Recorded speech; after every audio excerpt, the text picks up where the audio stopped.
Chapter 1639. The battle lasted until midnight, but the man was still not satisfied. He fully displayed his seemingly inexhaustible stamina, and it was as if he wanted to use this night to vent all his longing for her for the past half a month.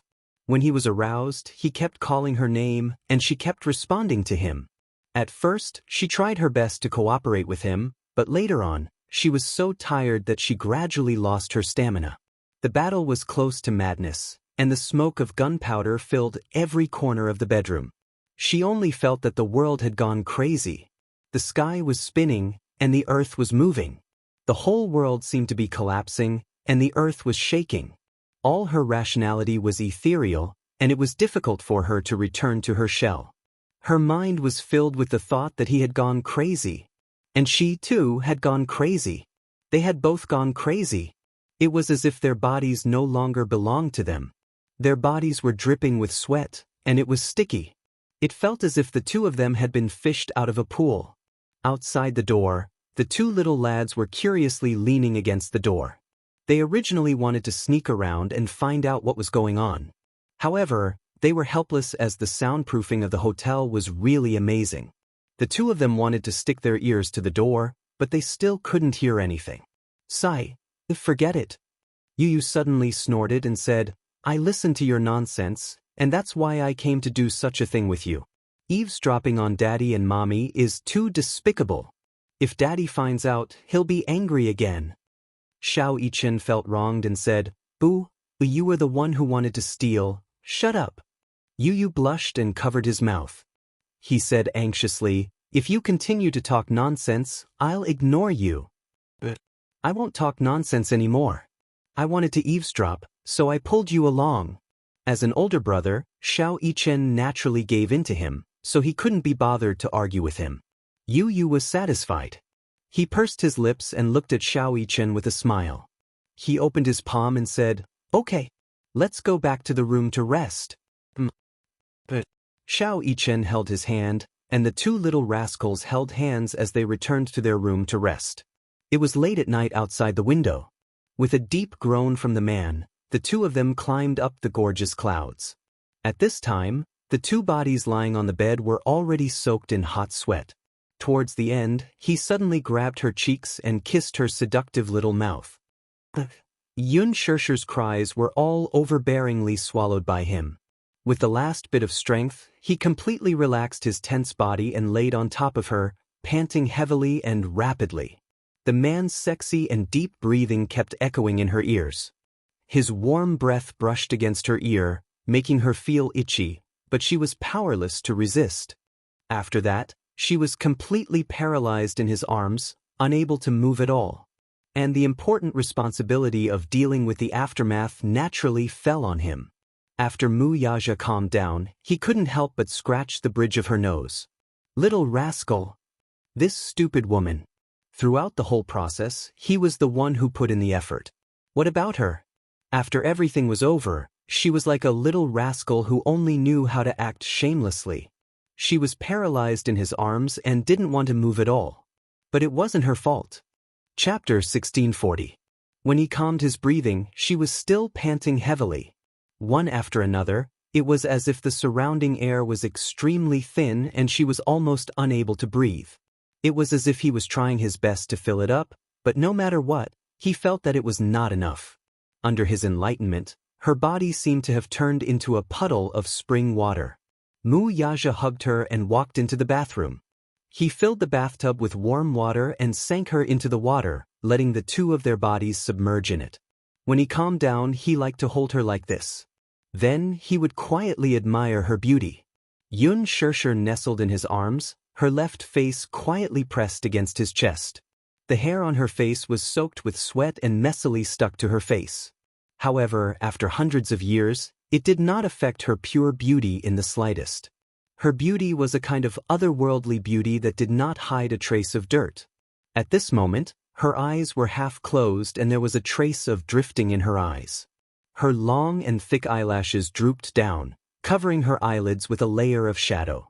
Her eyelashes were moistened with sweat and there were a few droplets of mist standing on them, making this beauty even more ethereal.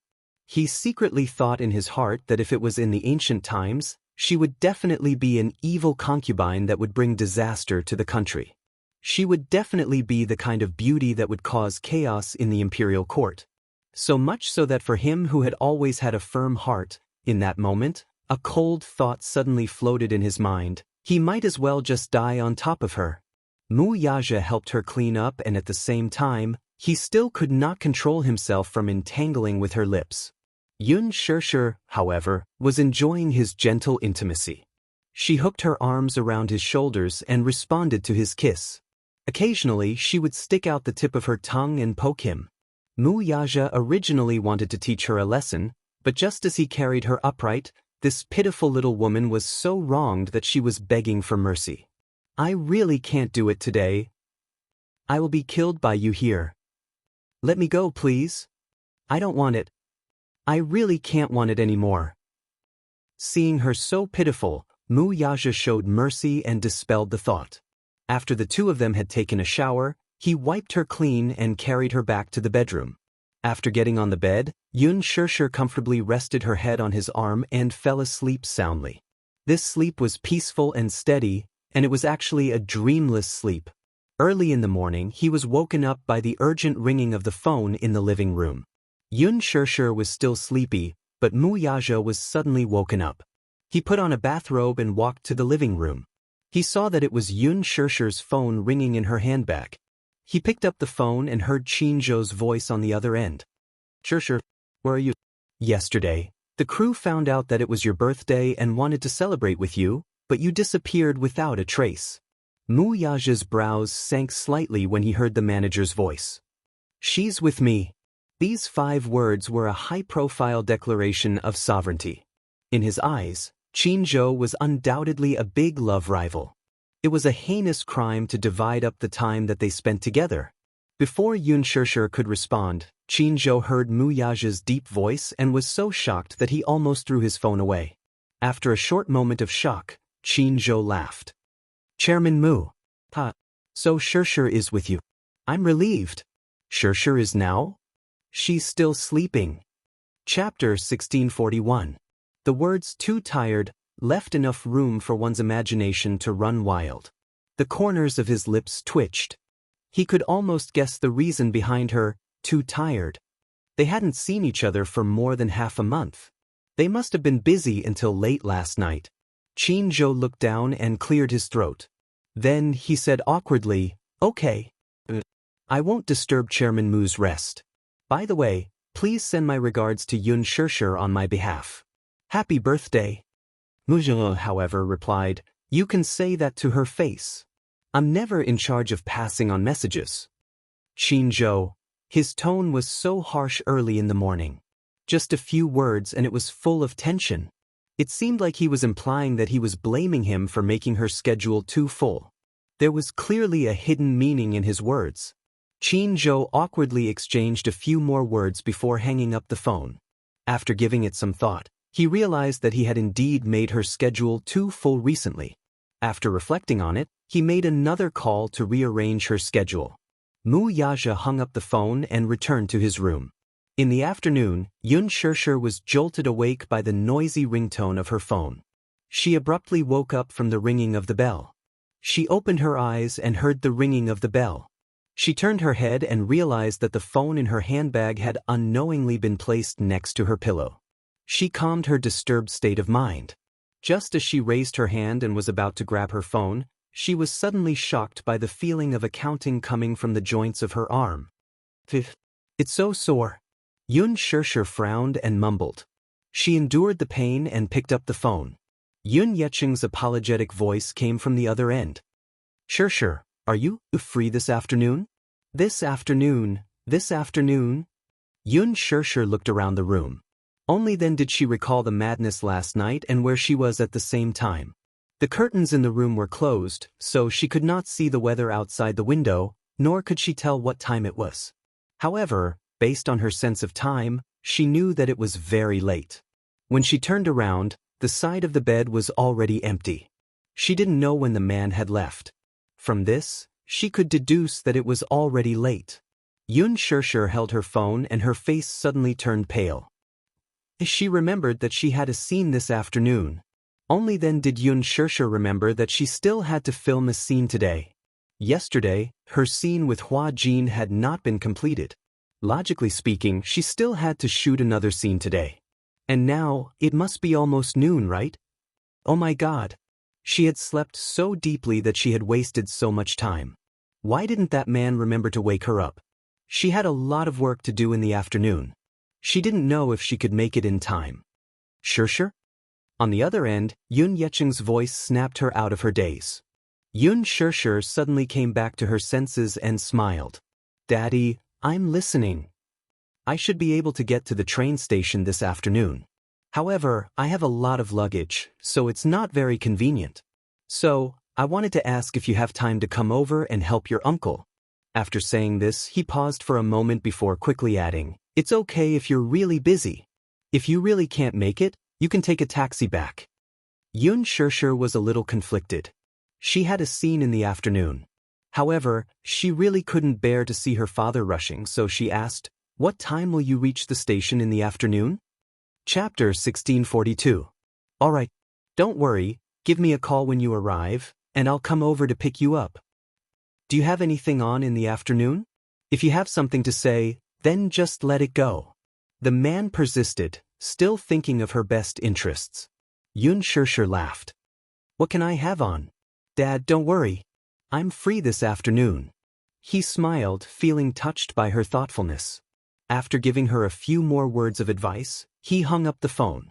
She looked at the time and saw that it was 11:30 p.m. Hence, she hurriedly dialed Director Gu's number. She wanted to ask when the afternoon shoot would end, but the man politely said, Sure, it was your birthday yesterday. I wanted to arrange for everyone in the production team to celebrate your birthday, but unfortunately, I don't know where you went afterward. Since it's your birthday, I'll give you 2 days off. Have a good rest today and tomorrow. Report to the production team the day after tomorrow. The man's kind words gave her a huge shock. To be honest, she was a little dumbfounded. In reality, she had called Gu Xiaoyang to ask for a day off, but when she thought about how she had left the set without permission yesterday, she braced herself for a harsh scolding. Trembling with fear, she waited for Gu Xiaoyang to give her a good scolding. After all, the production team clearly stated that no one was allowed to leave the set without permission. It was the same as clocking in at work. One was not allowed to leave without permission. Yesterday, she had left the set without saying a word. Logically speaking, Director Gu would definitely criticize her for speaking on her own. He would also give her an appropriate punishment. In the end, he would make an announcement to the entire set to punish her as an example to others. However, he didn't expect Gu Xiaoyang to be so reasonable after this phone call. He even approved 2 days of leave. 2 days of leave? Did the sun rise from the west? This was a rather luxurious treatment that only A-list stars or protagonists could enjoy. Xianxia was ecstatic. Although she had an unfinished scene and felt a little uncomfortable with the unfinished work hanging there, these few days were indeed too tiring for her. She needed time to rest properly. After half a month of continuous filming, she was already exhausted. She had applied for leave several times, but the director did not approve it. She did not expect to be granted leave today. Xianxia was so excited that she couldn't calm down. She put down her phone, sat up, and lifted the quilt to get out of bed. However, just as she lifted the quilt, she suddenly saw the ambiguous marks on her body. Especially the base of her thighs, there were actually bruises. She was so embarrassed that she couldn't even show her face. Her skin was very white and tender. Even if she was casually pinched without using any strength, it would leave an eye-catching mark. Not to mention the unrestrained battle last night. When she thought of this, Xianxia felt extremely embarrassed. When she got off the bed, the moment her toes touched the ground, she almost fell down. Oh God! Her thighs were sore and swollen, and her waist was so soft. She didn't know what had happened to her body after that night. When he got off the bed, his whole body was in a daze, and there was even a faint feeling of lack of oxygen. Rather than saying that he was crushed by the wheels, it would be more appropriate to say that his entire body felt like it was falling apart. At this moment, even moving his arms was strenuous. Xianxia calmed down, gently massaged her waist, took a deep breath, and got off the bed. Chapter 1643. Pushing open the door, she was greeted with a room filled with warm sunlight. The sun was shining brightly outside the window. This was a luxurious suite that included a small business conference room, a living room, a bedroom, a bathroom, and a study room. Xianxia put on a bathrobe and walked into the study room. She saw Wuxia sitting in front of the computer, staring intently at the screen. He was so focused that he didn't realize that Xianxia was standing behind him. It was only when she leaned against his back and wrapped her arms around his shoulders that he suddenly realized that she had entered the room without him knowing. "Are you busy?" Xianxia rested her chin on his shoulder and looked at the computer screen in front of him, only to realize, to her annoyance, that the files on the screen were actually a series of densely packed financial reports. Just looking at them gave her a headache. It turned out that he was dealing with the company's quarterly financial reports. She said guiltily, "Did I disturb you?"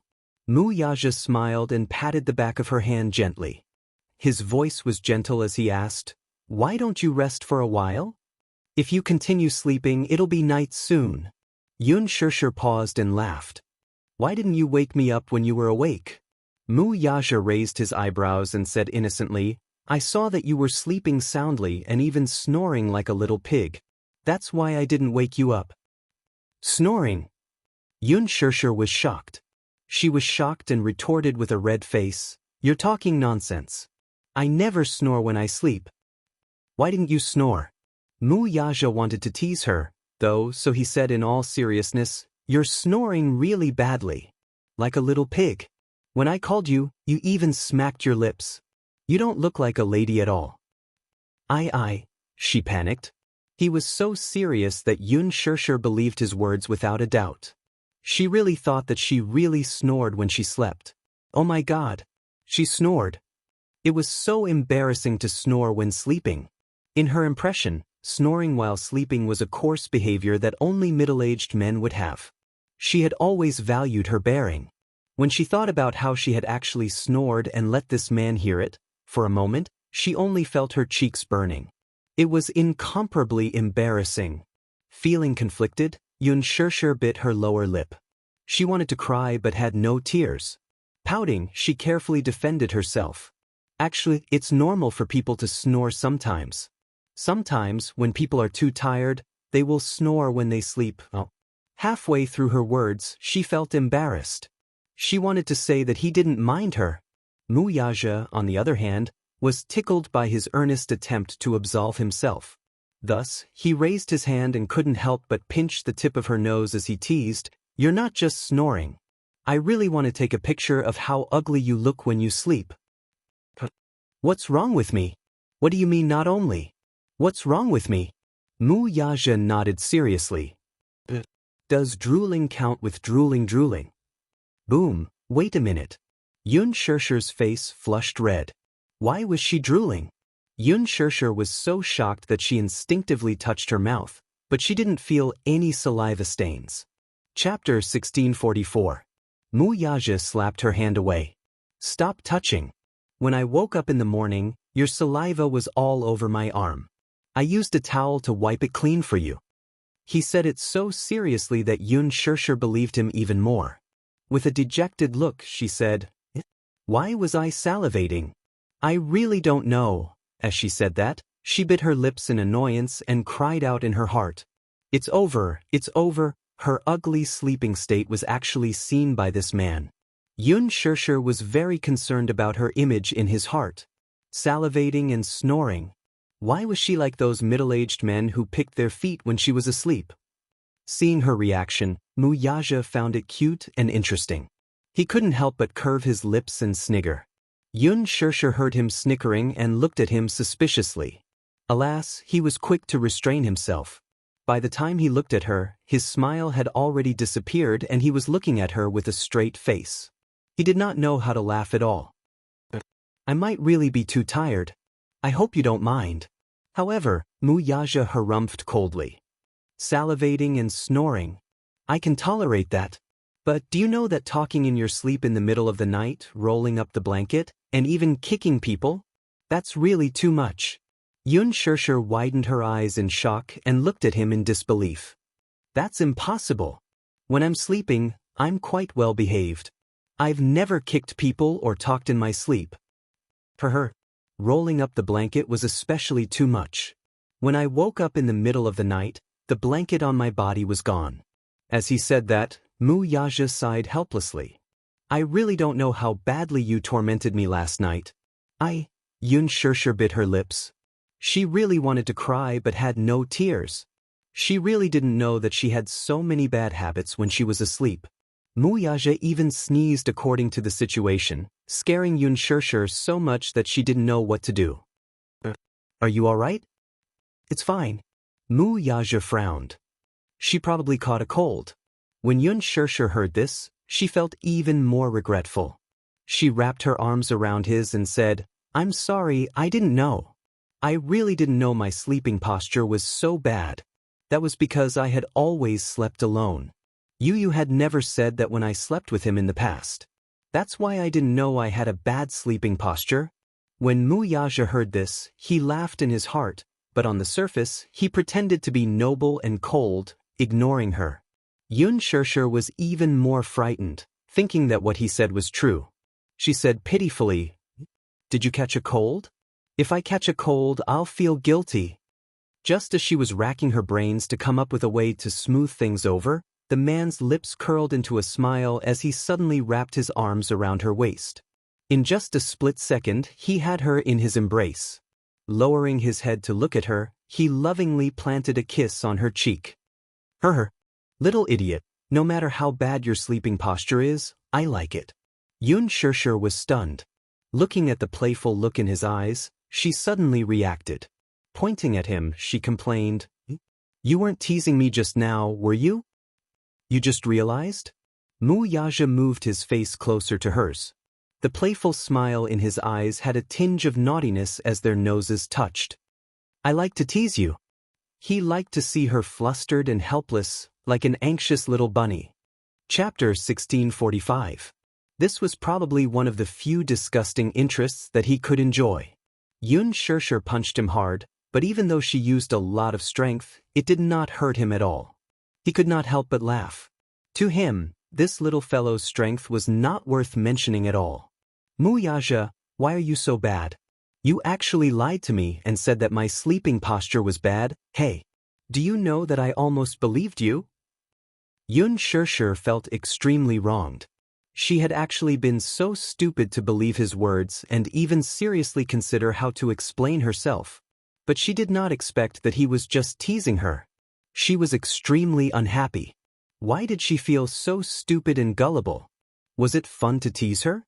Wuxia rubbed the tip of her nose and asked gently, Why are you getting out of bed now? I saw that you were so tired yesterday. Why don't you rest for a while more? His words fell into her ears, but they were extremely ambiguous. Seeing that she was so tired, his words made her recall the crazy scene from last night and her face became even hotter. She pushed him away and stood up from his body. She was afraid that he would see her blushing face and tease her again. So she walked to the bedside and pushed the window open slightly to let the breeze in from outside to cool down her burning face a little. Wuxia sat on the chair and turned around. He found it funny and said, What's the matter? Feeling shy? No way. Xianxia turned around and glared at him. Stop teasing me, okay? He smiled and nodded, restraining himself a little. He knew that this stupid woman was especially thin-skinned. Some jokes should be stopped when appropriate. If they went overboard, even a rabbit would bite when anxious.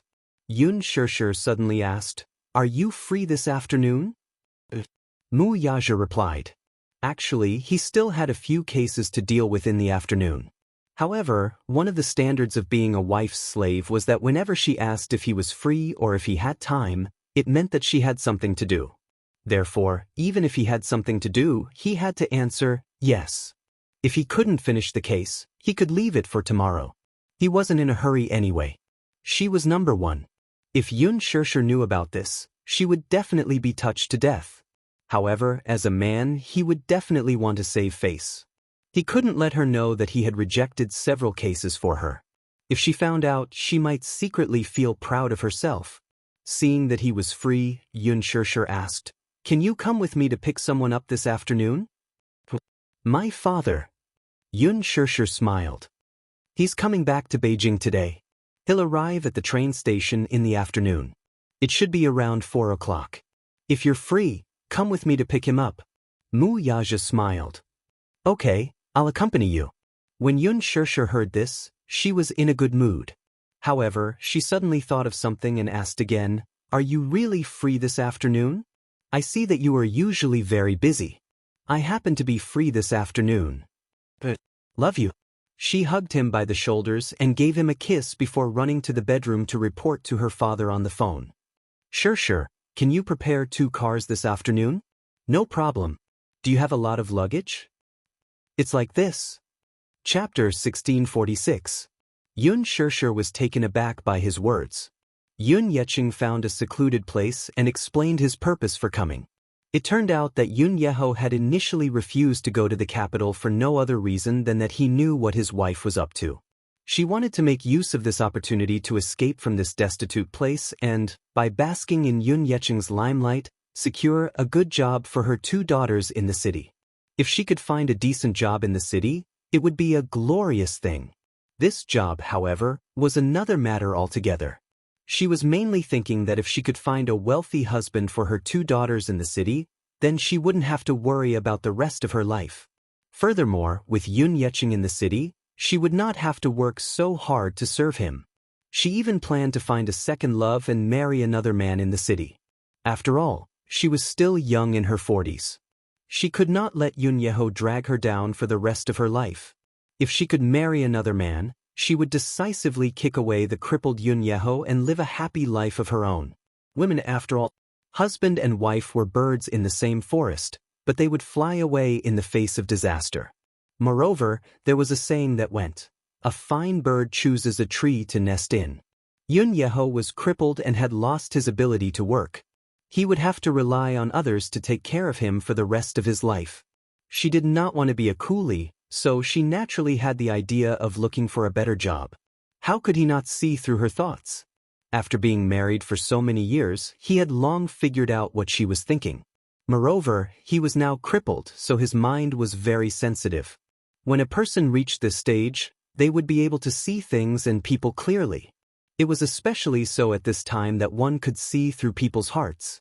Therefore, he did not want to be a burden to Xianxia, so he repeatedly emphasized that he would stay in his hometown and not go to the capital. Alas, no matter how his wife and daughters persuaded him, he would not waver. His wife was almost angered to death by him. In the end, it was Xianxia who came to persuade him. He told him, "Brother, I'm bringing you to the capital so that I can take better care of you. It's been hard on you these past few decades. I'm the one who made you suffer.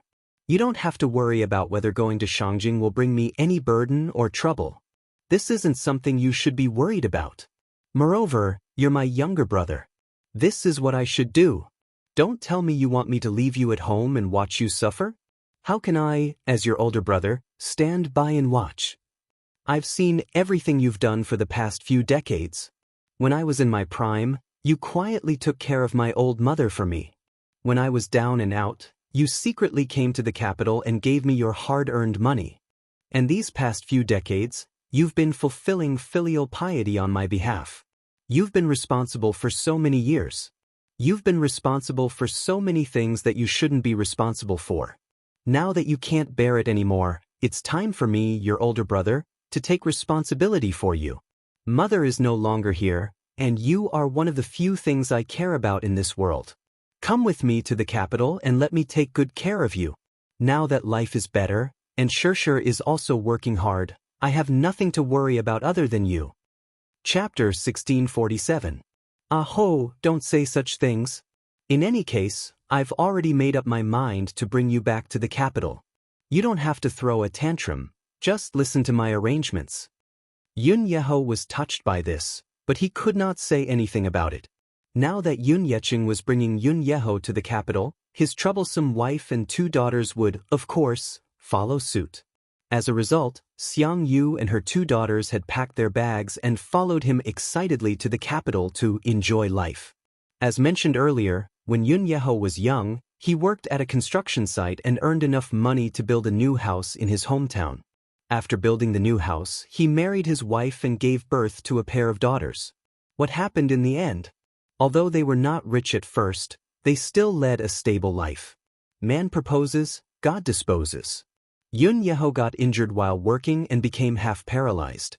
With his pillar of support collapsing, the burden of living naturally fell on his wife's shoulders. She had a seriously ill mother-in-law and a half-paralyzed husband at home. Logically speaking, if he got injured at the construction site, it would be considered a work injury and he should be compensated. Alas, the contractor ran away with the workers' hard-earned money and could not be found. Not to mention compensation, he did not even get a single cent of his salary. As a result, he could only enjoy some subsidies from the village and rely on the few acres of farmland at home for his income. His wife was willing to work hard without complaint at first, but as time passed, she began to complain. Others were gradually leading better lives, but what about her? It was bad enough that her husband was useless, but he even became half-paralyzed while working at the construction site. Was this not equivalent to living as a widow? Not to mention earning money, she could not even live a normal life as a married couple. Although she had 2 daughters, she was not even 40 years old. She was at the age when she needed to live a life as a married couple. Now that she was half-paralyzed, she was practically a widow. This was even better. During the day, she had to farm outside, and when she returned, she had to take care of a seriously ill mother-in-law. Yeho, who was bedridden, also needed to be taken care of. Gradually, her complaints increased. As a woman, she was also bullied outside.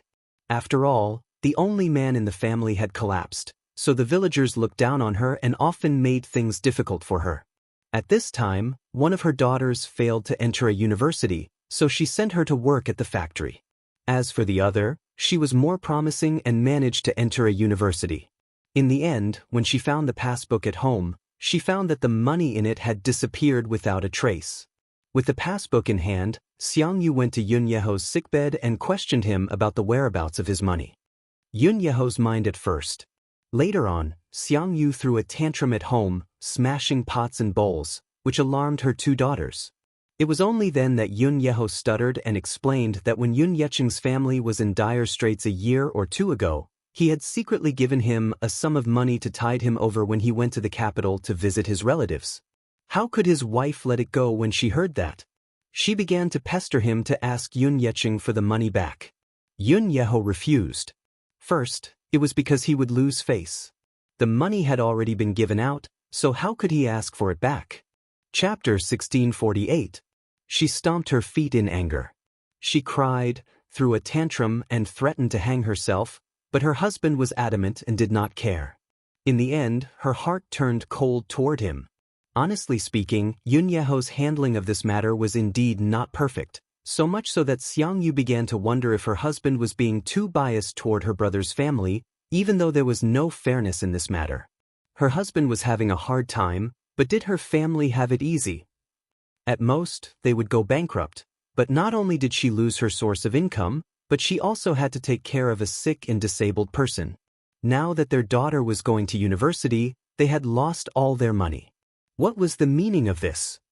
Because of this, their younger daughter could not complete her university studies and had no choice but to work in a factory with their elder daughter. Because of this, she bore a grudge against them and even became sloppy when it came to taking care of her mother-in-law and husband.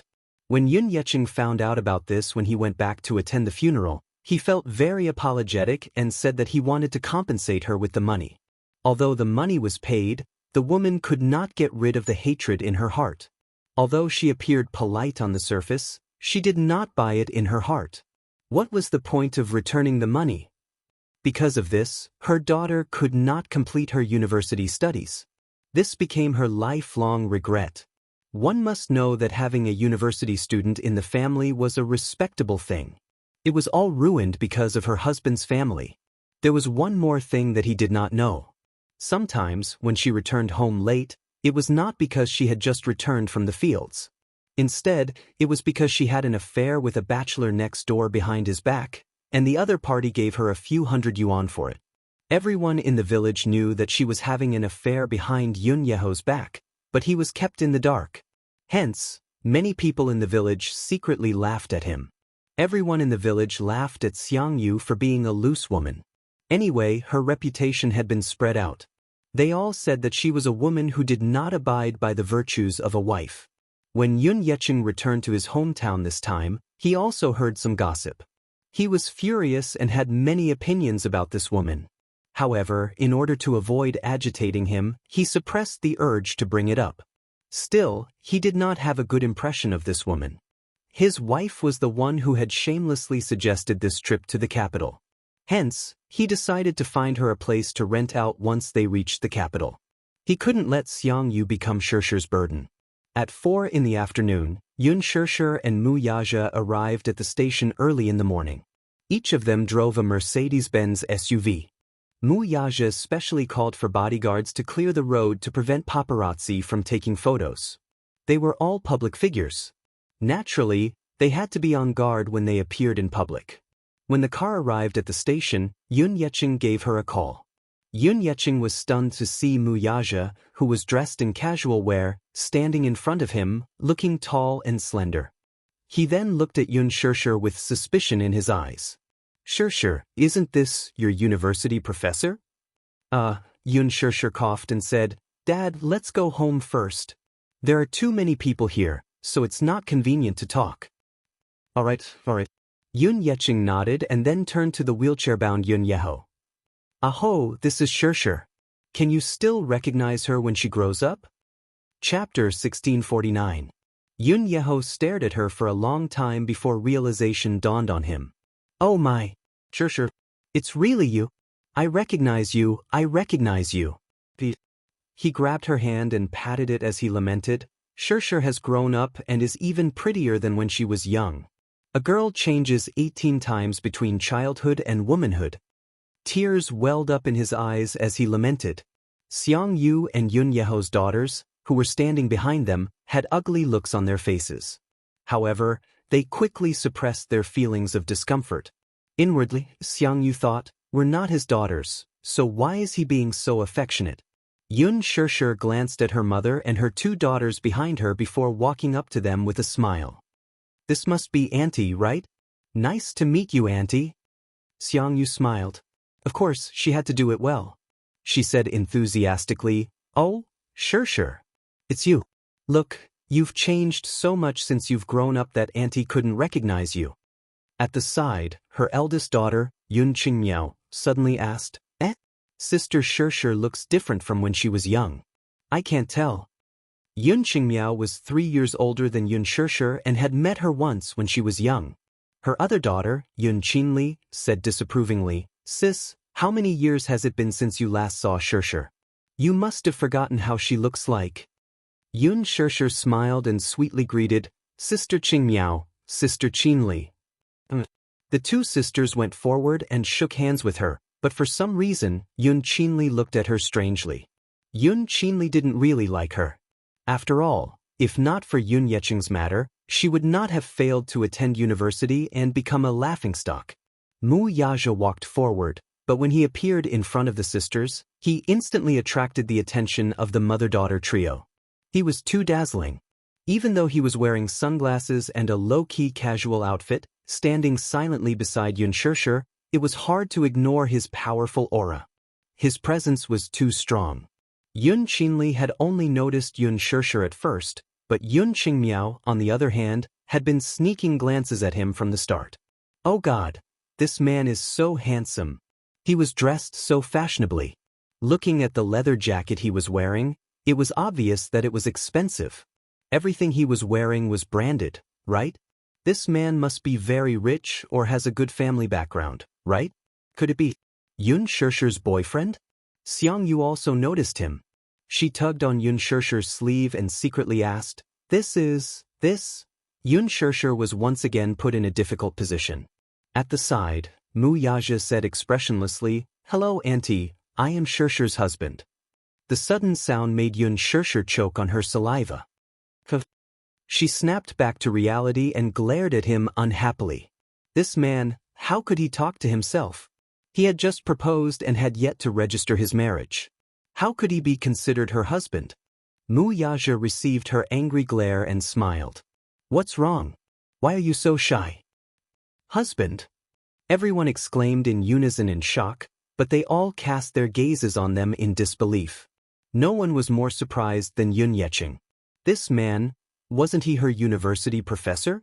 Why did he return to his hometown to visit his family for only a few months and become her future son-in-law? Xianxia's eyes widened as well. Chapter 1650. Yun Qingmiao pressed on. That's right. I haven't heard that you're married in our hometown, and there's no wedding banquet either. Have you guys registered your marriage? Yun Xianxia was a little embarrassed as she answered, We haven't registered our marriage yet. Everyone's expression became even weirder when they heard that. Xianxia, in particular, furrowed his brows and glared at his future son-in-law as if he were looking at a love rival. He was somewhat suspicious, afraid that the latter was a bad guy who had appeared out of nowhere to kidnap his daughter. His eyes were full of wariness as he sized him up. Wuxia also sensed the unfriendliness in his father's gaze. He turned to look at him and gave him a deep smile. On the other side, when Xianxia heard Yun Xianxia's words, she was a little picky. How can you be considered my husband when you haven't registered your marriage? Yun Xianxia was about to reply when Wuxia spoke first. Xianxia is my wife.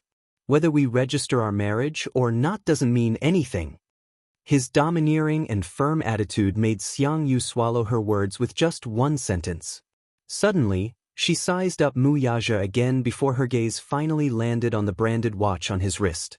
He was dressed very low-key today, and this watch was probably the only thing on him that symbolized his status. Yun Qingmiao also saw the watch on Wuxia's wrist. Startled, she leaned close to her mother's ear and whispered, Mum, this man seems to be very rich. He's wearing a Vacheron Constantin watch. This watch costs at least a few 100,000 yuan, and the more expensive ones cost millions. Vacheron Constantin? Her mother was shocked and even more incredulous. She had never heard of this watch. Yun Qingmiao only knew about it because the boss of the factory she worked at wore this watch.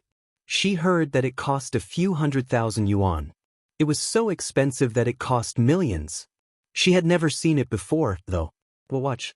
One for a few million. At this moment, the way she looked at Wuxia changed slightly. There was an unusual sizing up and satisfaction in her eyes. Hee. Why don't I know that Xianxia has a boyfriend? Xianxia, this is a major event in your life. Look at your father, he seems to be kept in the dark. Did you not tell him about it?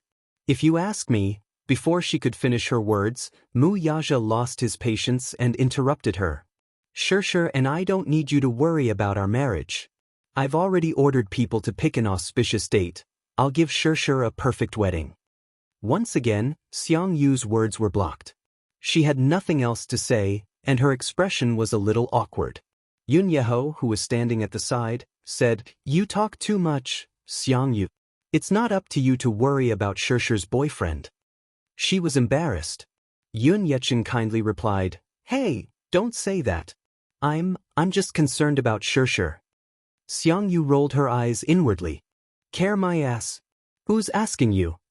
Yun Qingmiao and Yun Qinli, who were standing at the side, looked at each other and kept quiet.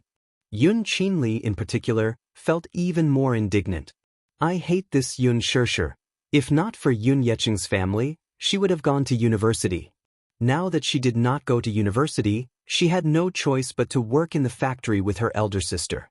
Working 12 hours a day, she only earned 2,000 to 3,000 yuan a month. What about Yun Xianxia, though? How did she find such a handsome husband to be? He was tall and handsome, even more handsome than the popular male celebrities on TV. Most importantly, his family background seemed to be quite good. Chapter 1651. What was that saying again? Comparisons were odious indeed. Wuxia's phone rang all of a sudden. He walked to the side and picked up the call. On the other end, Minyu informed him that the board of directors had some complaints after he postponed the meeting in the afternoon. Wuxia snorted. Can't you handle this matter? Min Yu wanted to cry. Why did he have to take over this mess? After a moment of silence, he cautiously asked, "Boss, about tonight's dinner, I have something on." "What is it?" "You're meddling too much." Min Yu fell silent again. Then, Wuxia said, "Book a private room at West Tai Lake Restaurant tonight. I have a guest to entertain." Out of curiosity, Min Yu asked, "Who is it?" A certain man said seriously, "My future father-in-law." "Min Yu, what's wrong?" He snapped back to his senses. "Okay, boss. I'll arrange it for you right away." Yun Qingmiao stole a few more glances at Wuxia's direction and secretly asked her younger sister, "Sister, look at his phone. What brand is it? It looks like the one the boss uses." "You're mistaken. The boss is using Apple's latest model, which costs a few thousand yuan. The one he's using seems to be of an inferior brand." "Is that so? Then, I'm mistaken. I thought he's using Apple." Yun Qingmiao smiled. In their eyes, Apple phones were probably the most identifiable phones on the market. They were expensive and beautiful, and many people would spend months of their salary on them to make themselves look good. When they looked at Wuxia's phone again and saw no logo, they thought it was of an inferior brand. They were confused for a moment. This man is wearing such an expensive watch, so why is his phone of an inferior brand? It's too degrading. If Wuxia heard this, however, he would burst out laughing. This phone was a global limited edition custom-made by a technology company for high-end customers. Therefore, there was no logo on it, making it luxurious yet low-key. Yun Yeqing suddenly pulled Yun Shishir aside and asked in a hushed voice, "Shishir, is what he said true?" "What? He's your boyfriend?" Her father was perplexed. "Didn't you tell Dad that he's your university professor? How did he become your boyfriend when Dad wasn't around? When did this happen?" In fact, he was well aware of the man's identity. Yun Shishir had lied to him and said that he was a university professor. However, he had seen this man standing next to Yu at the hospital that time. Their facial features were so similar. How could she lie to him? Hence, he guessed that this man was from the Mu family. But the Mu family in the capital, however, he was from a wealthy family with such a high threshold.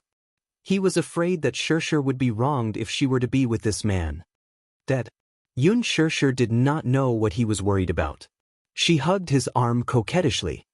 "I'll explain this to you when we get back, okay?" Yun Yeqing's expression softened as he nodded. "All right.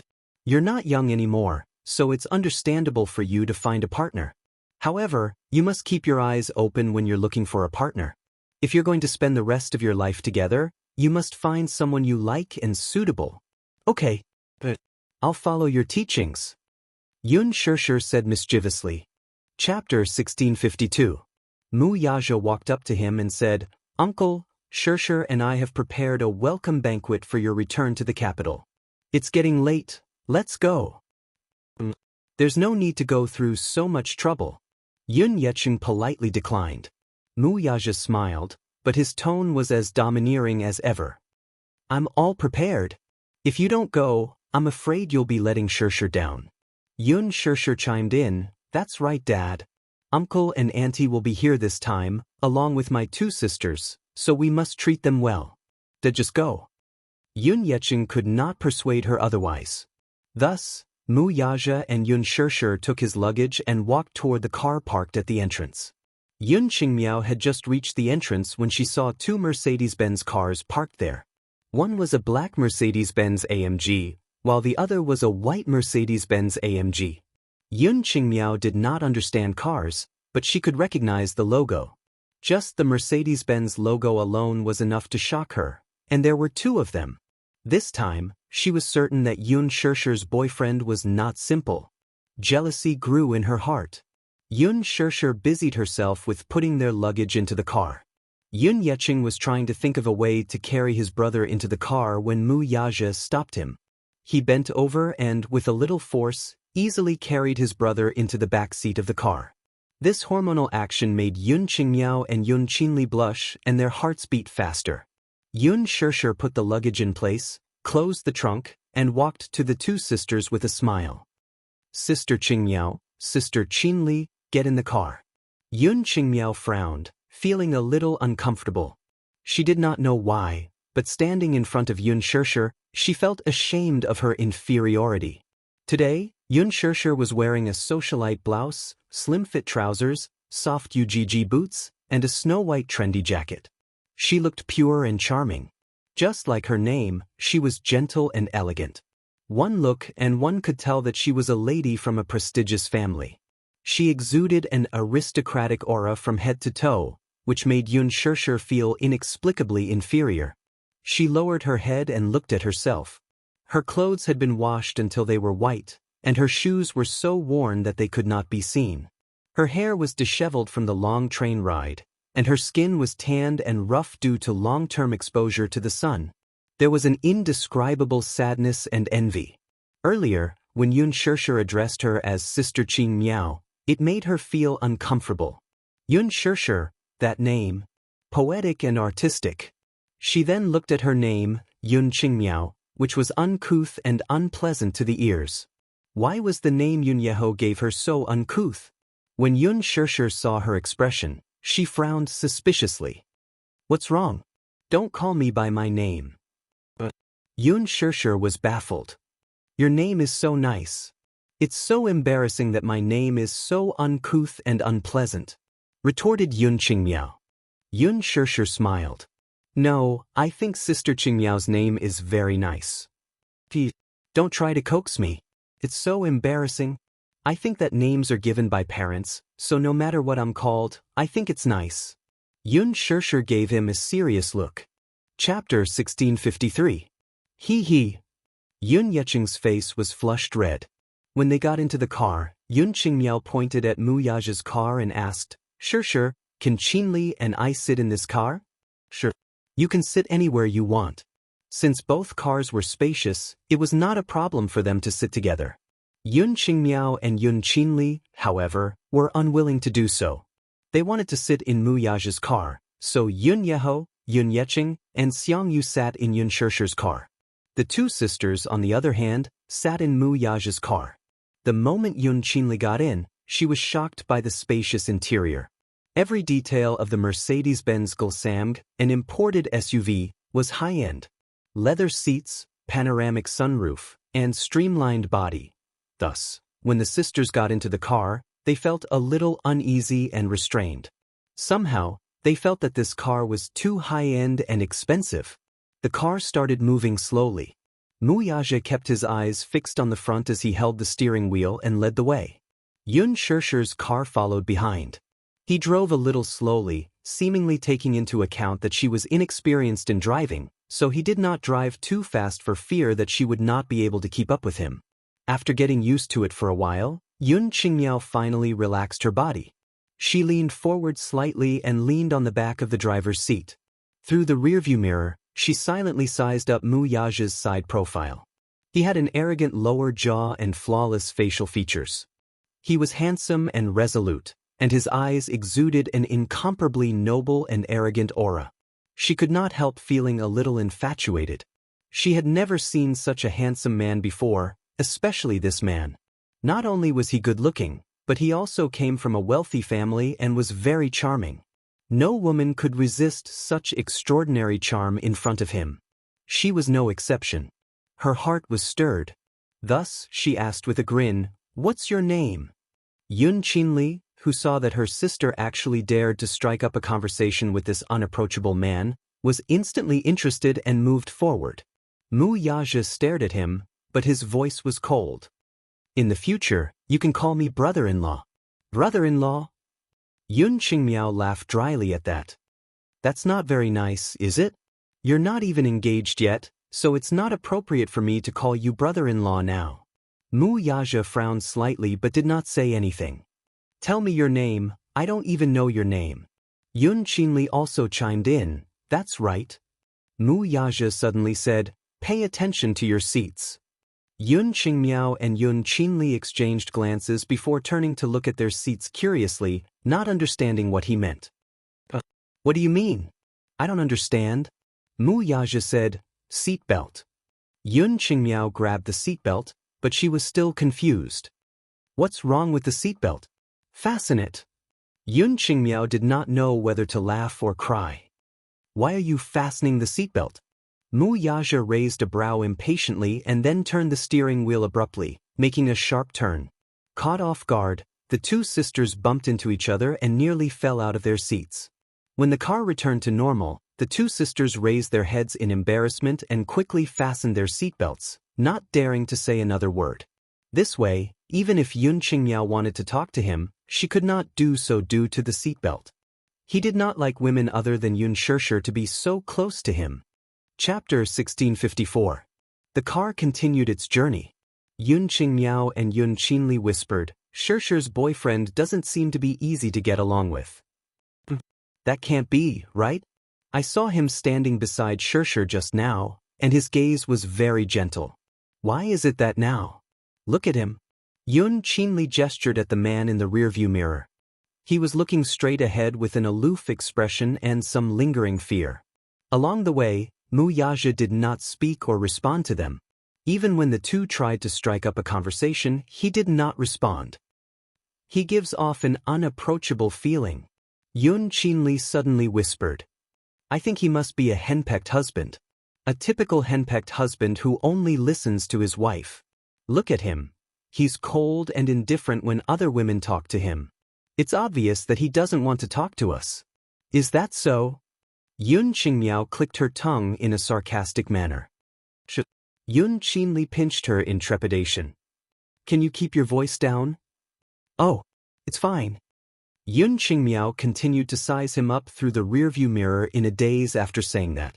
All of a sudden, she muttered indignantly, "Sigh. Comparisons are odious. Why didn't I meet such a good man? Why does she have to encounter so many good things? If I had such a boyfriend, I'd be overjoyed." Yun Qinli said unhappily, "I really don't know what kind of fate she has. I don't think she's that good. She doesn't deserve this man. Maybe he's just playing with her and it won't work out in the end." She lowered her voice, thinking that Mu Yaja could not hear her. Unexpectedly, Mu Yaja's hearing was so amazing that he heard their whispers loud and clear. Impatient, he reached out to change the air conditioner's gear and blew the cold air into the back seat. He was cold-resistant, and since he had turned off the air conditioner vent in the driver's seat, he could not feel the cold air. The back seat was not so comfortable, though. Cold air was coming out of the room, blowing. Yun Qingmiao and Yun Qinli only realized later that the car was a little cold. They hugged their bodies and shivered. "It's so cold. Why is it so cold in the car?" she asked gloomily. Yun Qinli also knew that she was shivering. She said with a strange expression, "That's strange. Why did the car suddenly become cold?"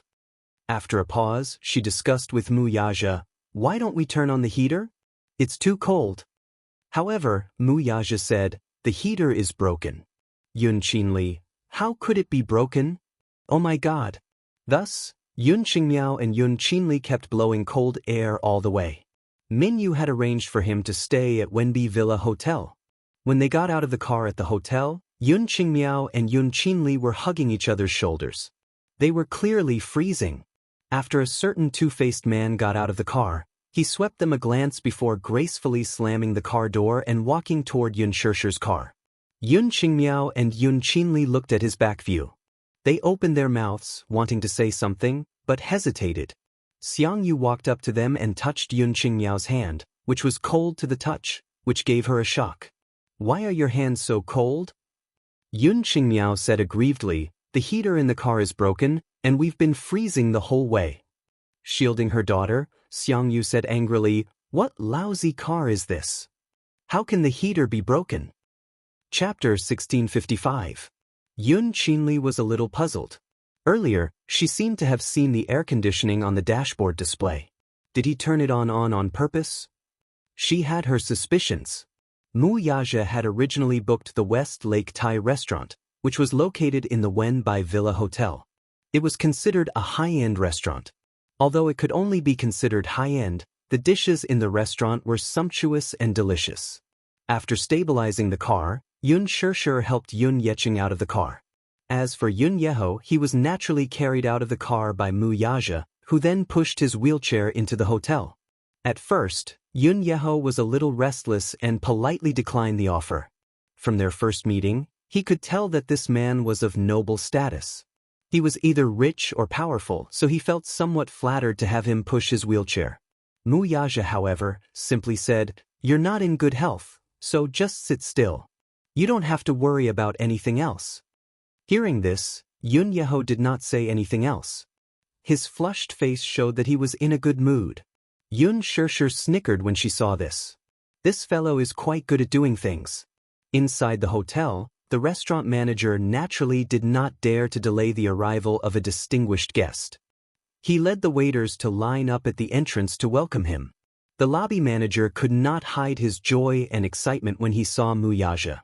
He immediately went up to him and was about to greet him when Mu Yaja stopped him in time. "Don't make a fuss. I'm just here for a meal." In other words, he hoped that the man would keep a low profile and not address him as Chairman Mu, lest he was bluffing. The lobby manager kept quiet when he heard this. Naturally, he understood the underlying meaning of his words and nodded with a smile. "Chairman Mu, the private room is ready for you. This way, please." Even though he was told to keep a low profile, he still had to address him as Chairman Mu. Otherwise, it would be breaking the rules. He gave the waiter beside him a look, and the latter immediately stepped forward to help Mu Yaja push the wheelchair into the elevator. The elevator in the hotel was not big, so when Yun Shirshir stepped inside, it was already overloaded. Seeing this, Yun Qingmiao giggled. "Shirshir, why don't you walk up? It's only the 5th floor anyway." Yun Shirshir nodded. "All right, then I'll walk up. You guys enter the private room first." Just as the elevator doors were about to close, Mu Yaja suddenly stepped out. Yun Shirshir was stunned. "What are you doing?" Behind him, Yun Qingmiao and Yun Qinli were puzzled. "Why are you going out? There's still room for one more." Mu Yaja ignored the people behind him. He lowered his head and glanced at Yun Shirshir. He reached out, took her hand, and interlocked his fingers with hers. "I'll go with you." Yun Shirshir blushed and said in a low voice, "Why didn't I realize you were so clingy?" Behind them, Yun Qingmiao's expression changed. She wanted to say something, but the elevator doors had already closed. In the narrow space, Yun Qingmiao was obviously in a bad mood. Her mother glanced at her and chided, "What's wrong with that long face?" "Nothing." Yun Qinli suddenly asked Yun Yeqing out of curiosity, "Uncle, what's the background of Shirshir's boyfriend? I saw the lobby manager treating him very politely just now. It's as if he's very powerful, calling him Chairman Mu in a very flattering manner." Chapter 1656. Yun Yeqing let out a dry chuckle but did not reply. His mother, however, interjected from the side. "Brother Cheng, since he's Shirshir's boyfriend, I think you should really find out more about him. Shirshir is so young and pretty. If she gets abducted by some unknown rascal, you'll have a lot to cry about." "That's right. Uncle, you should find out more about him." Yun Qingmiao chimed in from the side. Yun Yeho, who was in his wheelchair, clicked his tongue and reprimanded, "Why are you poking your nose into other people's business? He's Shirshir's boyfriend. Why are you all so concerned about him?" "Yun Yeho, what's wrong with you today? Why are you always pouring cold water on me?" His wife retorted in dissatisfaction, unwilling to be outdone. Yun Yeqing tried to smooth things over. "Oh dear. Today is a rare happy day, let's not bicker." Yun Yeho kept quiet when he heard that. His wife snorted and muttered something under her breath. Her voice was so low that no one could hear what she was saying. Mu Yaja and Yun Shirshir soon arrived at the private room. However, before the two could take their seats, Yun Qingmiao asked Mu Yaja curiously, "I heard them calling you Chairman Mu earlier. Are you a big boss?" Yun Shirshir furrowed her brows in discomfort. Why is this woman paying so much attention to Mu Yaja right from the start? She cast a sidelong glance at a certain man, but her brows relaxed. It was not surprising. After all, this man was a magnet for bees and butterflies. Putting aside his handsome looks and impressive family background, just his noble aura alone was enough to move one's heart. He was indeed not someone to be worry-free. Mu Yaja looked up at Yun Qingmiao. Initially, he wanted to ignore her, but with so many pairs of eyes watching, he could not appear too cold. Hence, with a smile, he said casually, "Everyone in this hotel calls me boss." Yun Qingmiao had a feeling that he was hiding something. Just as she was about to question him, Xianxia beat her to it. "I heard the lobby manager calling you Chairman Mu earlier. I still don't know your name, so can I call you Xiao Mu?" Mu Yaja nodded. Xianxia smiled in satisfaction. Yun Shishir, on the other hand, snickered. Xiao Mu? This title really made one not know whether to laugh or cry. If all of Dixing's subordinates knew that their boss outside, they would be in the wind, Yun Yeho quietly sized him up and exclaimed in admiration, "Xiao Mu, you're really tall and handsome. Plus, you're very polite too." Xianxia added, "That's right. To be able to find someone like Xiao Mu, there must be smoke rising from your ancestors' graves." Yun Shishir frowned. Her aunt's words were inappropriate and should not be said in front of so many people. However, after thinking about it, she did not pursue the matter. She heard that this auntie had not studied for many years and was not particular about her speech, so she could only let it pass. Yun Yeqing, on the other hand, remained silent. From the moment Mu Yaja entered the room, he had been sizing him up without a word, as if he were facing a formidable enemy. Today, when he returned to the capital, he did not expect that a prospective son-in-law would appear out of nowhere. This caught him a little off guard. Thus, he had yet to digest it until now. Chapter 1657. As they exchanged pleasantries, the dishes were served one by one. Everyone chatted as they ate. For some reason, though, Yun Shishir had a feeling that the topic at the table revolved around Mu Yaja. Even though Mu Yaja was unwilling to pay attention to it, he still maintained a courteous look on his face. She asked, "Little Mu, how old are you this year?" Mu Yaja answered, 28. She exclaimed, "Oh dear. I really couldn't tell at all. I thought that you're only 22 years old today. That means that you've already had some aspirations of entering society." Mu Yaja answered, "I started working when I was 20. She lamented, "Does that mean that you didn't make it to university?" Yun Qinli replied, "Sigh. I didn't go to university, either. I got in, but I couldn't afford the tuition fees, so it was delayed." As she spoke, she did not forget to secretly shoot a resentful glance at her father and Yun Shishir. Yun Shishir, who was busy taking care of her father, did not notice her sister's gaze.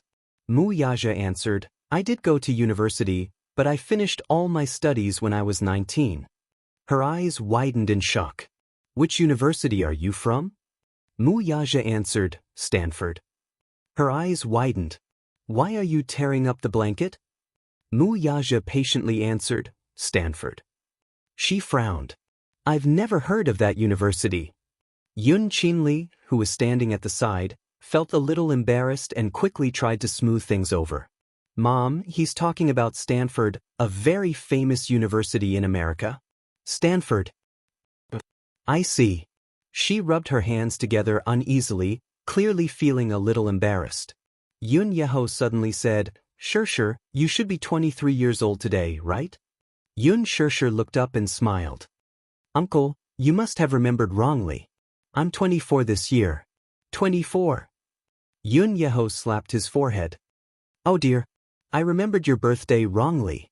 At the side, Yun Yeqing said, "Have you forgotten? When you came over, Shishir hadn't even gone to college yet." Yun Yeho said, "So, Shishir, you're a year older than Qinli. Qinli should call you big sister." Yun Qinli was surprised. "Shishir, you're older than me by a year." What a blunder." "Sister Shishir, I'll have to call you sister from now on." Soon, the topic was back on track. Alas, the two sisters still paid more attention to Mu Yaja. From time to time, they would ask questions such as, "Do you have a house in the capital? Do you have siblings? And, what are your parents' jobs?" Mu Yaja answered them one by one. However, he didn't answer in detail. Yun Qingmiao, on the other hand, was calculating in her heart. Good family background, a house in the capital, a stable job, and a high income. He's a pretty good man. Who knows, he might even be a novice. After all, the watch on his wrist can't be fake. His family must be very rich to be able to afford a 1,000,000 yuan watch. Yun Qingmiao took another look at Yun Shishir and secretly sized her up. It was no wonder she could find such a good man. She's good-looking, sweet, and knows how to coax people. Such a personality is the most pleasing to men. Yun Shishir could only feel her sister's piercing gaze on her, which made her feel a little uncomfortable for a moment. He was also secretly calculating in his heart. It seemed that he had to arrange another place for them to stay. Chapter 1658. It was better not to bring relatives over for the time being. They would start gossiping again if they saw the two children at home. She could not be bothered to deal with them.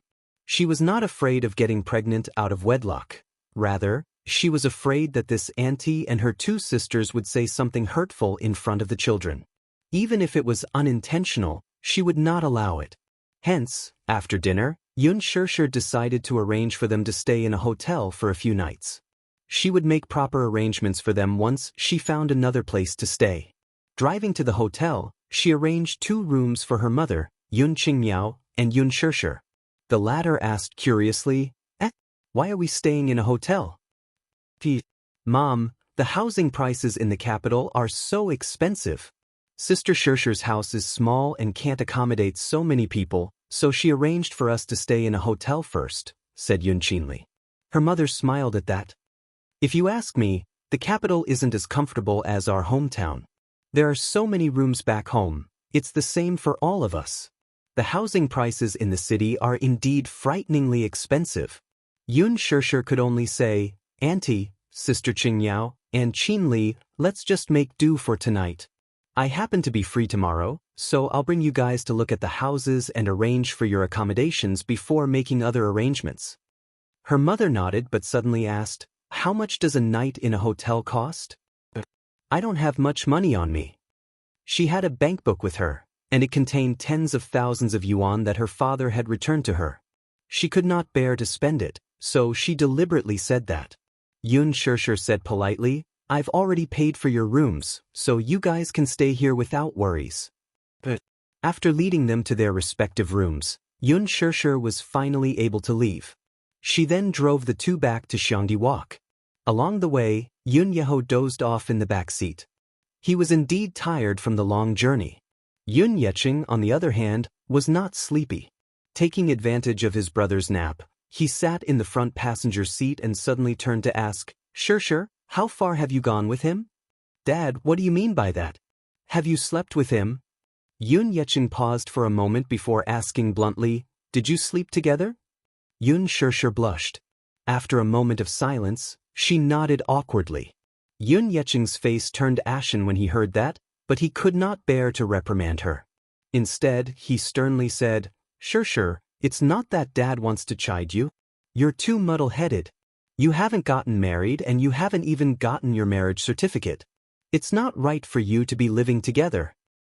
Dad, it's not that Dad doesn't know some things. He's just pretending not to know. I know very well who that man is. Yun Yeqing suddenly said in a deep voice, his eyes full of meaning. Yun Shishir looked at him. Dad, what do you mean? Yun Yeqing did not intend to hide it from her and went straight to the point. He's Yu Yu's biological father, isn't he? How did you know? Yun Shishir turned pale with fright. Yun Yeqing did not know whether to laugh or cry as he asked, do you really think that Dad's eyesight is bad because of his old age? Who would believe that he's not Yu Yu's father when he's standing next to him? Yun Shishir was speechless. How could she have neglected this point? In fact, Mu Yaja and Yu did resemble each other, but, sigh. Chapter 1659. Shishir, you're not young anymore. There are some things that I shouldn't say to you anymore. You should know better. If you two have already registered your marriage, I won't interfere with your marriage. Who knows if he's sincere to you, though? In today's society, a man's heart is like a needle at the bottom of the ocean. You may think that he's sincere to you, but it's hard to tell. Who knows if he'll be the one you'll end up spending the rest of your life with? Her father's words were well-intentioned and persuasive, but each of them was like a gem. Yun Shishir bit her lower lip as she stared ahead with her hands on the steering wheel. It was not unreasonable for him to say that. She could empathize with his concerns. As a father, it was understandable for him to be worried that his daughter would be cheated by an outsider. It was just that he did not know Wuxia well, so it was understandable for him to have such worries. He said, "After registering your marriage, I won't be able to control what happens between the two of you. However, before you register your marriage, you have to be mindful of your chastity, so you're not allowed to live with him until then. Do you understand?" Xianxia nodded her head. "Also, I have a question that I want to ask you personally. Answer me honestly." Xianxia replied, "Go ahead, Dad. Do you really like that man? Or is it because you've given birth to his child that you're willing to make do with him?" If it were the latter, he might not agree to it. A marriage made for the sake of a child would not be a happy one. He wanted her to be happy and healthy. That was enough for him. He did not ask for riches or fame. All he wanted was for her to be able to choose the man she loved and spend the rest of her life in bliss. At the traffic light junction, she stepped on the brakes and turned to look at him seriously before nodding her head solemnly. The car stopped in the garage. As Wuxia walked over, he could feel Xianxia's vigilant gaze on his back, which was like a prick. He turned to look at Xianxia, only to see the latter regain his composure in an instant. Wuxia didn't think too much about it and carried Xianxia to the wheelchair. At the side, Xianxia reminded her repeatedly, "Be careful." Wuxia said, "Don't worry, I can handle it." Xianxia nodded, but his mind seemed to be elsewhere. When they entered the house, Yu and Xianxia heard the commotion and rushed to the door enthusiastically, only to be stunned when they saw Xianxia and Xianxia, whom they had never met before. "Grandfather, who is this?" Yu asked in surprise. Xianxia was equally surprised to see another tall child standing beside Yu. This child looked similar to Yu. He stared blankly for a moment before he suddenly reacted. Back when Xianxia was a surrogate mother for the muse, she was pregnant with twins. However, 7 years ago, Yu stopped breathing when she was born. The muse came and took away the other child, leaving behind the missing Yu. This child was probably the other healthy child. Xianxia looked at Yu, then at Xianxia, and finally at Xianxia in the wheelchair. Chapter 1660. Xianxia was also quick-witted and had a sweet tongue. Hence, he followed Yu and enthusiastically called him Grandpa. This greeting almost melted Xianxia's heart. He squatted down in front of him and hugged him. "Little guy, what's your name?" Xianxia was not at all afraid of strangers. His lips curled into a confident smile. "My name is Wuxia. Grandpa, you can call me Xianxia." "Xianxia, you're so obedient. So obedient." Xianxia lovingly caressed his tender face, but his heart was filled with emotions. 7 years ago, he had brushed shoulders with this child. Back then, when the child came out of the delivery room, he was wrapped in swaddling clothes and wailing loudly. The Mu family was very strict in protecting him, with bodyguards in black leading the way. At the entrance of the delivery room, there were nurses from the Mu group's private hospital waiting to take the child away. As he passed by, he caught a glimpse of the child's wrinkled and red face and his tender little hands waving about in the swaddling clothes. At that time, he had the urge to snatch the child away from them, but he knew that such an outcome would be terrible. Hence, he restrained his impulse. Other than that one time, they had not seen each other for 7 years. Xianxia could not help but size him up seriously. His small face was fair and translucent, as if it was carved out of jade. It was especially adorable, pure, and charming. His eyes were similar to Xianxia's, but his silhouette resembled his father's handsomeness. For a moment, Xianxia was touched. He could not help but hug the child's shoulders and caress him over and over again. Xianxia, on the other hand, felt incredulous when he saw this. Who are these two little guys? Their eyes were very similar to Xianxia's. However, thinking about it, he felt that something was amiss. Xianxia was only 24 years old and unmarried. Where did these children come from?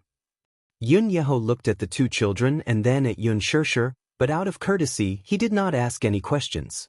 Xianxia moved the luggage into the cloakroom and began to get busy. Wuxia was carrying his luggage through the door when he saw this scene. He was stunned for a moment before he said in a deep voice, "Xiao Yichen, come over and help." Seeing this, Yun Yeqing shielded the child and immediately said, "I'll do it. Let me do it. The luggage is too heavy for a child to carry." Xiao Yichen stopped him out of filial piety. "No need. Grandpa, let me do it. You might not be as strong as me." As he spoke, he ran briskly in front of Mu Yaja, picked up a bag in each hand, and sprinted towards the cloakroom, leaving behind a horrified Yun Yeqing. This child, divine power. So strong. This package weighed at least 20 pounds, maybe even 30 pounds. Yet this child was carrying one in each hand. This was too heaven-defying. Yun Yeqing was truly shocked. Mu Yaja looked at Yu again. The latter's expression froze before he pretended to hold his stomach and said, "Daddy, my stomach hurts." With that, he pretended to hold his stomach and went to his room to slack off. Mu Yaja, this rascal. Can't he find a decent excuse to slack off? After the luggage was settled, Yun Yeqing pushed Yun Yeho into the room. As soon as they entered the room, Yun Yeho hurriedly asked about the two children. Chapter 1661. Yun Yeqing did not hide anything from him and recounted in detail how, 7 years ago, the Yun family was facing bankruptcy and was burdened with debt. She had done such a foolish thing for the sake of the Yun family. Yun Yeho was so touched that he could not speak a word. He did not expect Yun Shishir to do so much for the Yun family, though. In his heart, he had a very good impression of this child.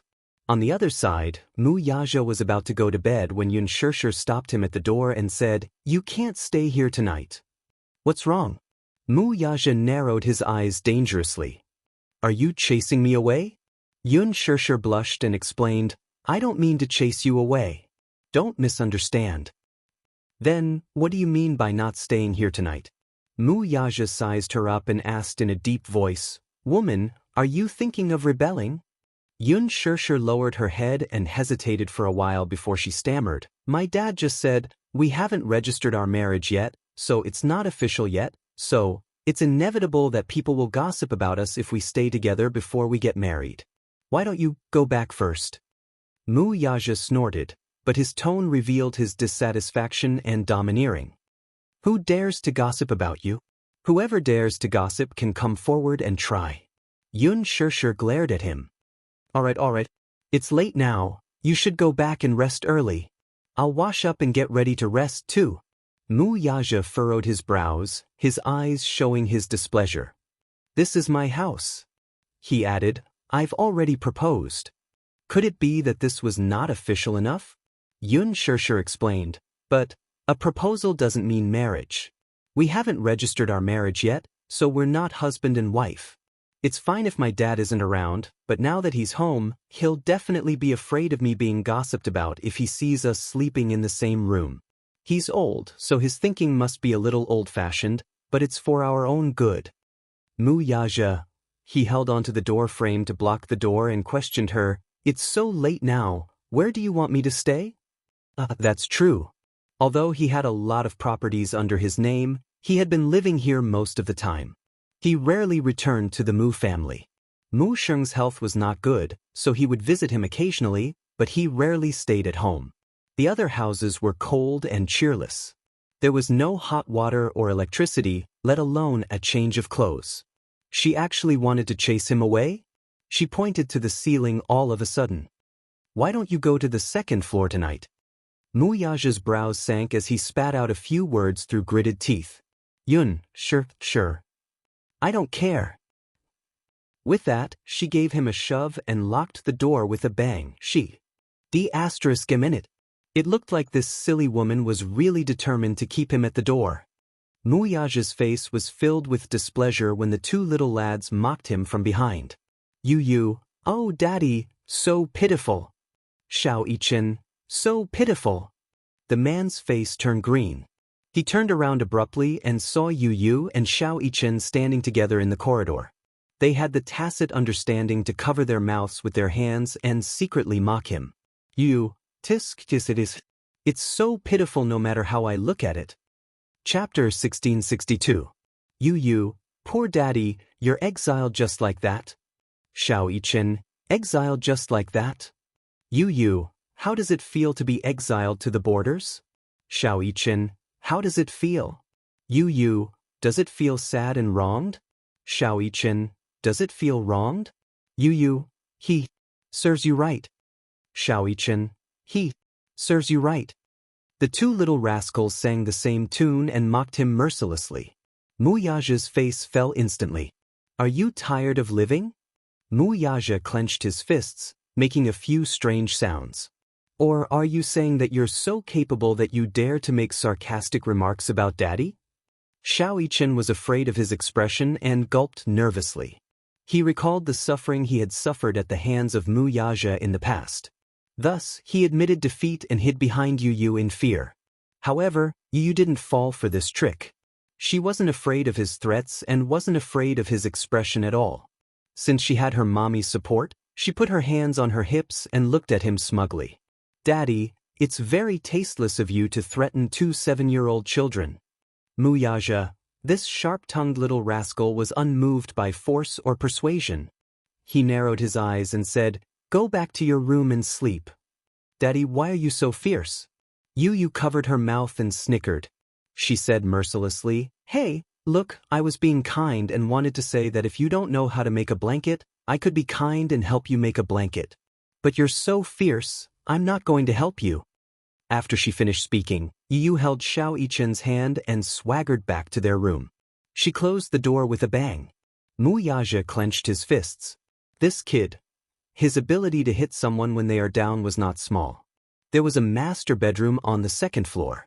However, there was no blanket, only a mattress. Mu Yaja had no choice but to fend for himself. He rummaged through the cabinets and took out sheets, blankets, and a set of silk quilts.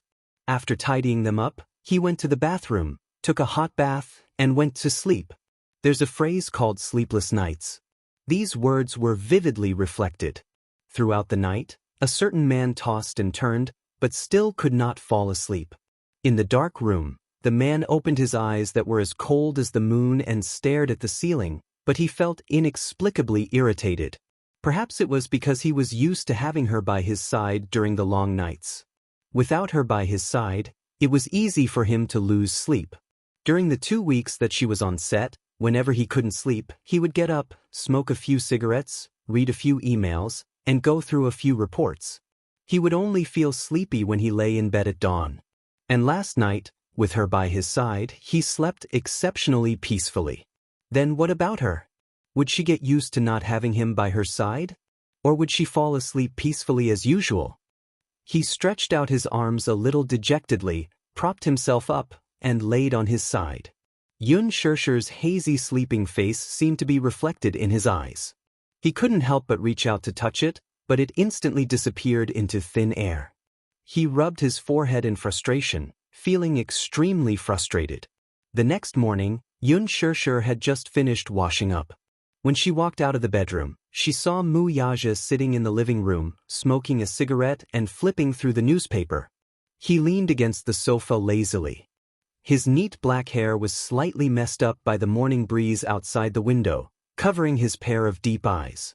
As a result, she couldn't see his expression clearly. She was stunned. You're up so early? When Mu Yaja heard her, he raised his head, put down the newspaper, and walked towards her. Chapter 1663. His first sentence was filled with an unquestionable power. Xianxia had just woken up, but faced with his words, she was a little confused. In a daze, she replied instinctively, in the drawer of the TV cabinet in the bedroom. Mu Yaja walked around her and went straight into the room. Xianxia was even more confused as she followed him into the room. However, she saw Mu Yaja squatting in front of the TV cabinet, pulling open the drawer and rummaging through the cabinets. Finally, he found her household register among a stack of documents. What do you want to do with my household register? Xianxia furrowed her brows as she stared at his cold and deep face. She was a little guarded, but after racking her brains, she still couldn't figure out what he was trying to do. Mu Yaja ignored her words and flipped open the household register until he reached her page. Then, he grabbed the household register in his hands and suddenly stood up. He was so tall and straight that it made the room seem small and narrow in an instant. Yun Shirshir saw him holding the household register tightly and was even more puzzled. She couldn't figure out what he was trying to do so mysteriously early in the morning. However, she saw him walk in front of her and get close to her. He lowered his head and asked, "Where is your identity card?" "It's in my wallet." Yun Shirshir didn't understand, but she still answered obediently. "Where is your wallet?" Yun Shirshir blinked. In the glove compartment of the car." Mu Yaja suddenly grabbed her and walked out of the door in big strides. Yun Shirshir struggled for a while and asked with furrowed brows, "Mu Yaja, you're being so mysterious early in the morning. I can't figure out what you're trying to do." "Follow me." Yun Shirshir was stunned and asked in confusion, "Follow you where?" He turned his head abruptly and stared into her eyes as he enunciated each word clearly. "I propose to you, HM?" Yun Shirshir nodded her head belatedly. "Yeah, you promised me." Mu Yaja said again, but his handsome eyes flashed with a touch of light. Yun Shirshir pursed her lips, but there was a hint of shyness on her face. She didn't know whether to laugh or cry as she said, "Why are you asking this? I don't understand the meaning behind your words." "Answer me first." Mu Yaja paused. His tone was so strong that no one dared to defy him. "You promised me, Yes. Yun Shirshir was stunned. She felt that the man standing in front of her seemed to be possessed early in the morning. When she woke up, she saw him sitting on the sofa, flipping through the newspaper. She saw that he looked a little tired, but she couldn't figure out when he had slept last night. Hearing this, Mu Yaja suddenly gave a deep smile and raised his brow elegantly, forming a beautiful crease between his brows. "Then follow me."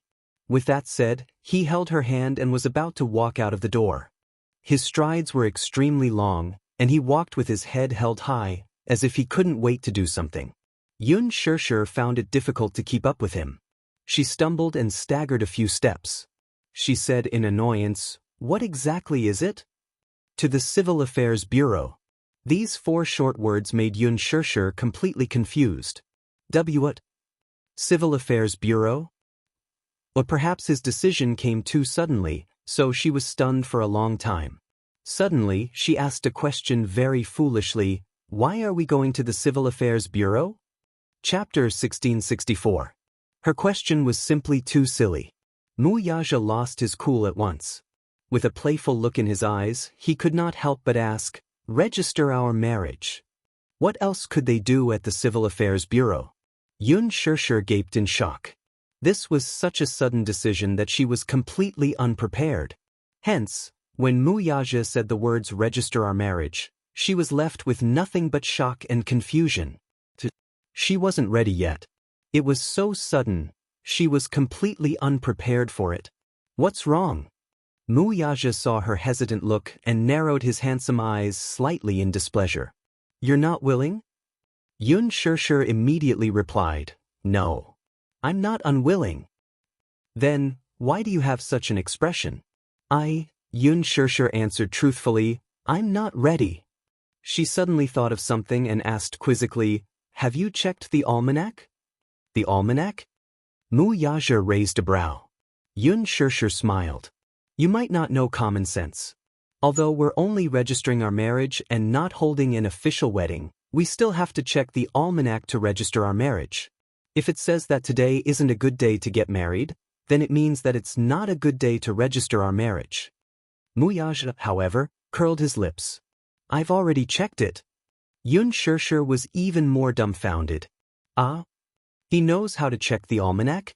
Yun Shirshir suddenly looked at the newspaper on the low table in the living room and suddenly realized why he was sitting on the sofa and flipping through the newspaper early in the morning. So this man had already prepared everything? Mu Yaja waved the household register in his hand and smiled. "Come with me." Not allowing her to refuse, he held her hand and walked out of the door. After Yun Yecheng got out of bed, he first helped his younger brother wash up. When he walked into the living room, he saw Yu reading the newspaper on the sofa. His head was bent as he flipped through the pages, but when he reached the corner of a page, his lips suddenly curled into a smile. Yun Yecheng asked, "Yu, is your mommy awake yet?" Yu lowered her head and flipped through the newspaper. Then she looked up and smiled brightly. "It's time to go out." He asked curiously, "Eh? Where did you go?" Yu thought for a moment and smiled. He probably went to the Civil Affairs Bureau. He closed the newspaper. The moment the wind blew in from outside the window, it lifted a corner of the newspaper. On the page of the almanac, it showed marriage. Wuxia drove to the Civil Affairs Bureau. Along the way, Xianxia still had a mysterious and subtle feeling. In fact, it was a little unbelievable. Therefore, when the two of them arrived at the entrance of the Civil Affairs Bureau and got out of the car, their heads felt heavy and their feet felt light. They were still in a daze. She had an inexplicable feeling. She felt as if she was a duck that had been forced onto a perch and was at the mercy of others. She was inexplicably dragged to the Civil Affairs Bureau, clearly with a bit of coercion. Although the marriage partner standing next to her was handsome and had a prominent family background, and just 2 days ago, he had proposed to her, and she had gladly accepted. If it were any other woman, she would be so happy that she would be on cloud 9. However, perhaps it was because he was too sudden and overbearing that she felt as if she was being coerced. She did not know where this impulse of his came from, but it was like a whirlwind that caught her off guard. Could she regret it? Xianxia thought with tears streaming down her face. Chapter 1665. It wasn't that Xianxia wasn't looking forward to the marriage, it was just that it was too rushed and it made her feel unreal. When they were queuing up to register, Xianxia only felt that there was a dark cloud above her head. Lightning flashed and thunder rumbled from time to time. The strong wind blew and messed her up. She sat on the chair as if her soul had left her body and she didn't look human at all. Her dispirited state was a stark contrast to the group of happy young couples around her. Wuxia sat beside her and quietly flipped through a financial magazine. His handsome side profile attracted countless envious gazes. It was just that. Everyone glanced at the woman beside him with tears on her face, and their hearts broke out in cold sweat. Was this a forced marriage? No matter how they looked at it, she didn't look like someone who was here to register their marriage willingly. But if it was a forced marriage, from their point of view, it was more reasonable for the man to be the one being forced into the marriage. They couldn't help but be puzzled. Today was probably a good day as there seemed to be a lot of people who came to register their marriage at the Civil Affairs Bureau. Xianxia was wearing sunglasses and was fully armed to avoid the inquisitive gazes of the crowd. Perhaps it was because most of the young people who came to register their marriage were immersed in joy, hence they didn't notice the subtle atmosphere between Xianxia and Wuxia. She was in a daze when she suddenly heard some movement beside her. Turning her head, she saw Wuxia slowly getting up. She looked at him suspiciously, not knowing what he was going to do. Could it be that he was going back on his word? Or could it be that he also realized that marriage was such a solemn matter and shouldn't be decided so hastily on a whim? Wuxia glanced at her and said plainly, "The ID card is in the car. I'll go get it. Wait for me here." Her hopes were dashed. Xianxia nodded woodenly. After he walked away, a woman beside her curiously leaned over and asked excitedly, "He's your man?" Guess. Xianxia wore her sunglasses and gave an ambiguous answer. "You should be here to register your marriage." When Xianxia heard this, the corners of her mouth turned down and she didn't seem to be happy about registering their marriage. The woman exclaimed, I see that you and that handsome guy are both very young. It seems like you're here to get your marriage certificate.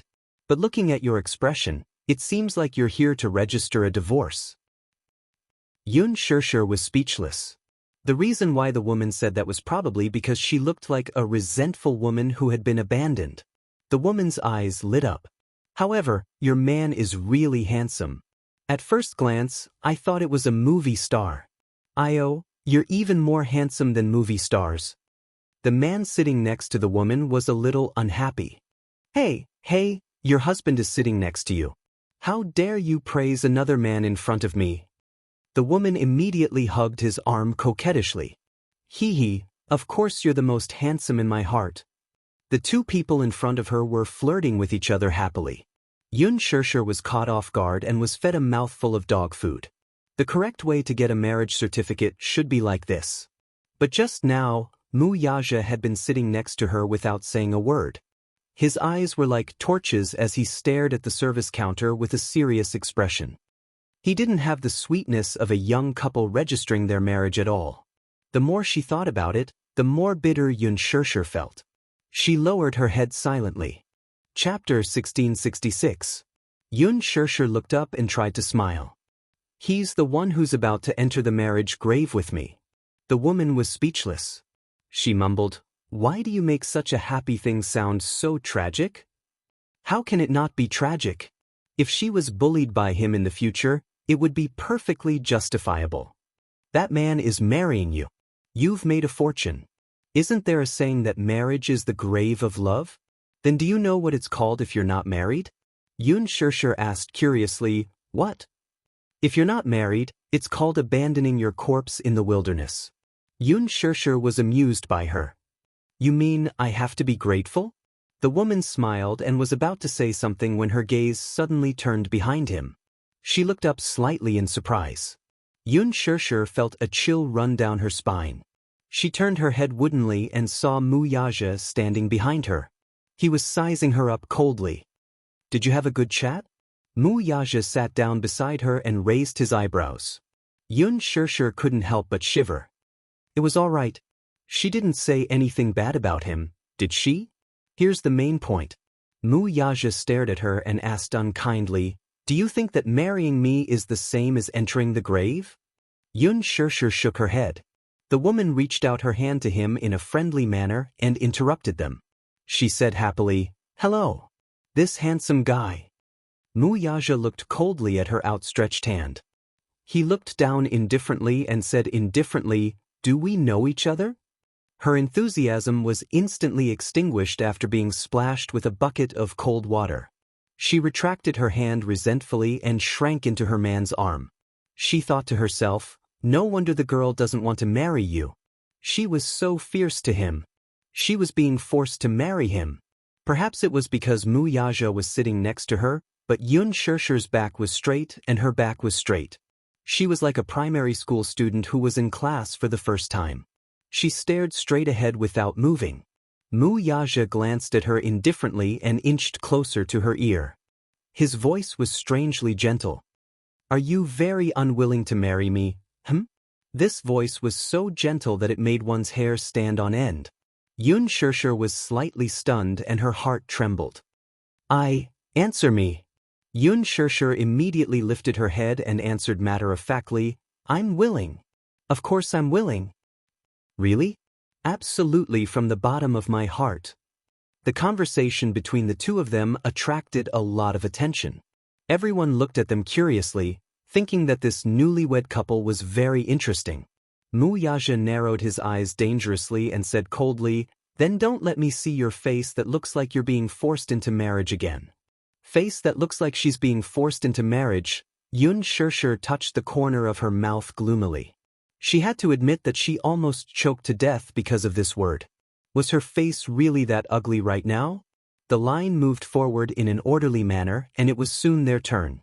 Before Xianxia could react, Wuxia grabbed her wrist and practically dragged her all the way to the registration counter. Xianxia felt that her head was heavy and her feet were light. She looked at Wuxia again and saw that his face was still as calm as water. There was no expression on his face, be it the joy of being newlyweds or the disappointment. Why was he always so calm about everything he did? Chapter 1667. Wuxia had put in a lot of effort. Everything was ready and they just needed to take a photo and stamp it. After the photo was taken, the two of them sat at the reception desk. The woman looked up at Xianxia and felt a little strange. She wondered if the two of them were willing to get married. However, she didn't want to be a busybody. Just as she was about to hit the stamp, she saw Xianxia suddenly jump up like a little puppy.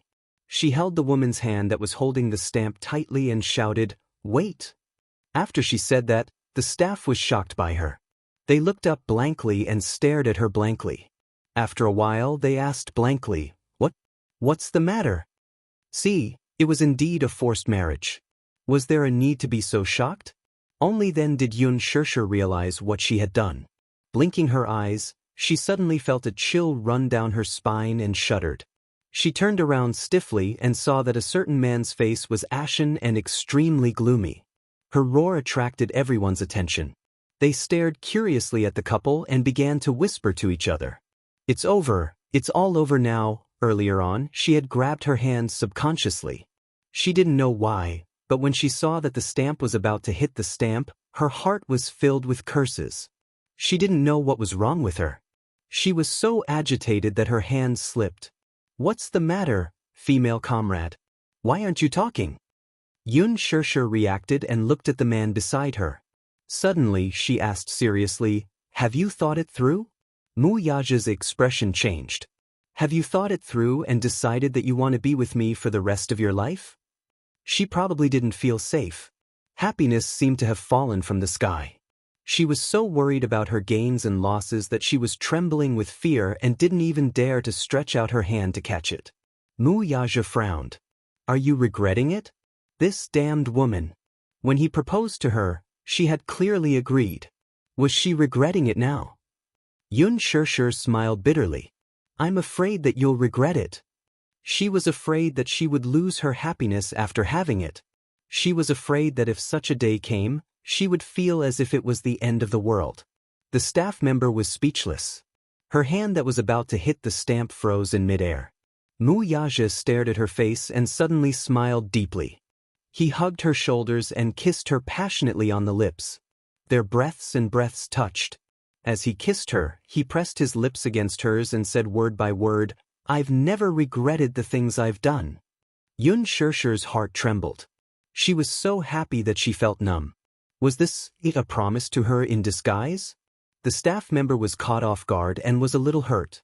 "So," she asked again, "are you still planning to get married?" "Not." The two of them looked at her and spoke in unison. The staff member was dumbfounded once more. "I'm sorry, sister. I was just afraid that the stamp wouldn't be dark enough." Xianxia smiled and pushed the stamp over. She finally had the sweetness of a newlywed. "Dip it in more. Be a glorious witness for us." Did this girl think that she was a revolutionary? Chapter 1668. Xianxia was in a good mood. She said casually, "Congratulations to you too." Wuxia's expression turned even colder as he glanced at her coldly. This woman was so stupid that she was hopelessly stupid. But he was also hopelessly in love with her. 2 red booklets were placed in her hands. Xianxia flipped open the marriage certificate. In the photo, the two of them were wearing white shirts.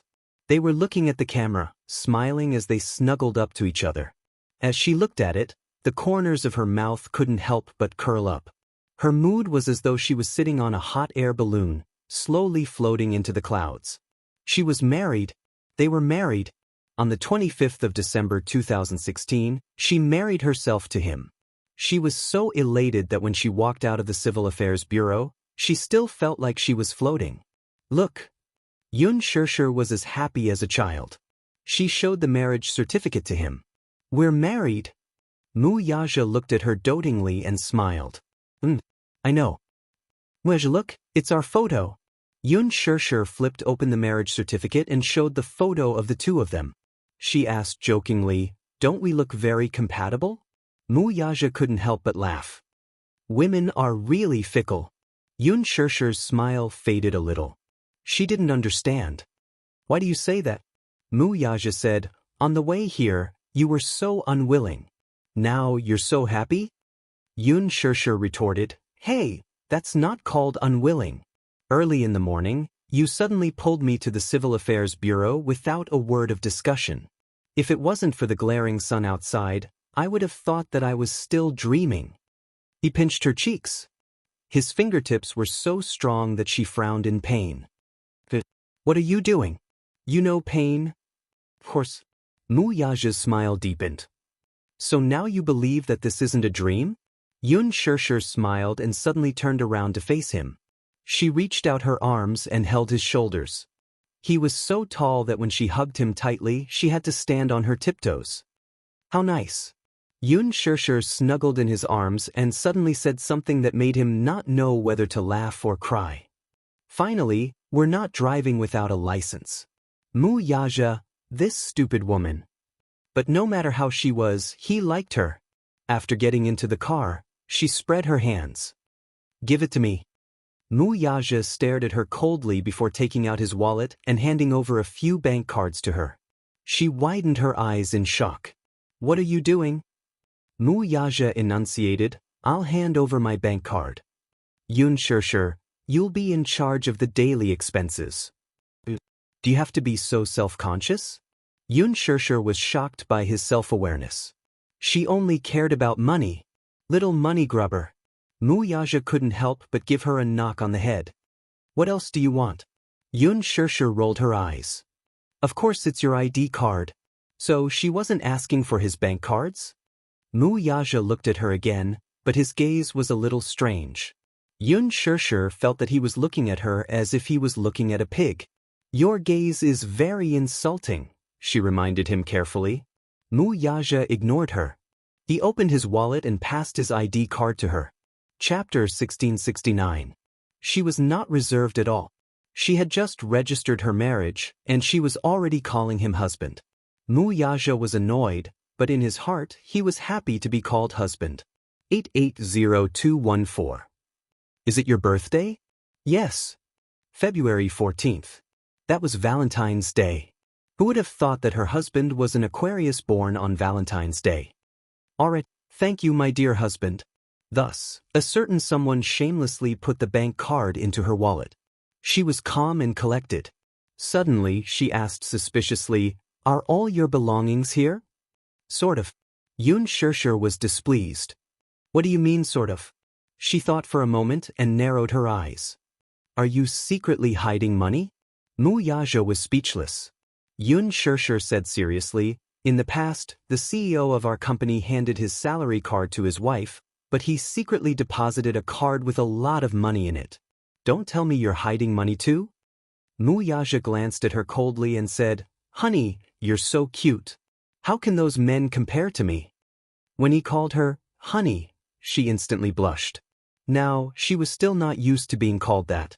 But she had to get used to it slowly, didn't she? Then, she said in amusement, "Why can't we compare? Is there a difference?" Wuxia smiled. "Of course there's a difference." Xianxia was a little confused. "What's the difference?" What was the difference? Just this salary card alone was different. Those big bosses, even if they handed over their salary cards to their wives, which one of them did not have other cards in their hands? Some of them, although they were CEOs in name, were hired by the board of directors or with high salaries. Their income could be felt. But it was different for him. He was the owner of Dishing Financial Group. Just the small change in his account was enough for the bank to make a huge profit. The daily interest could reach 8 figures. This was definitely not a bluff. For a huge financial group like Dishing, just the capital chain in their hands was impressive. With such a huge capital chain, the interest in the banks under the Mu Group just kept growing. It was already difficult to calculate. Moreover, with his status, how could it be just an account? The funds in the dozens of accounts under his name were constantly rolling in. What was a salary card?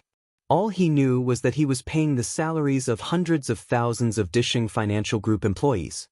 His so-called salary cards were probably just a few of the accounts under his name where he could move his funds.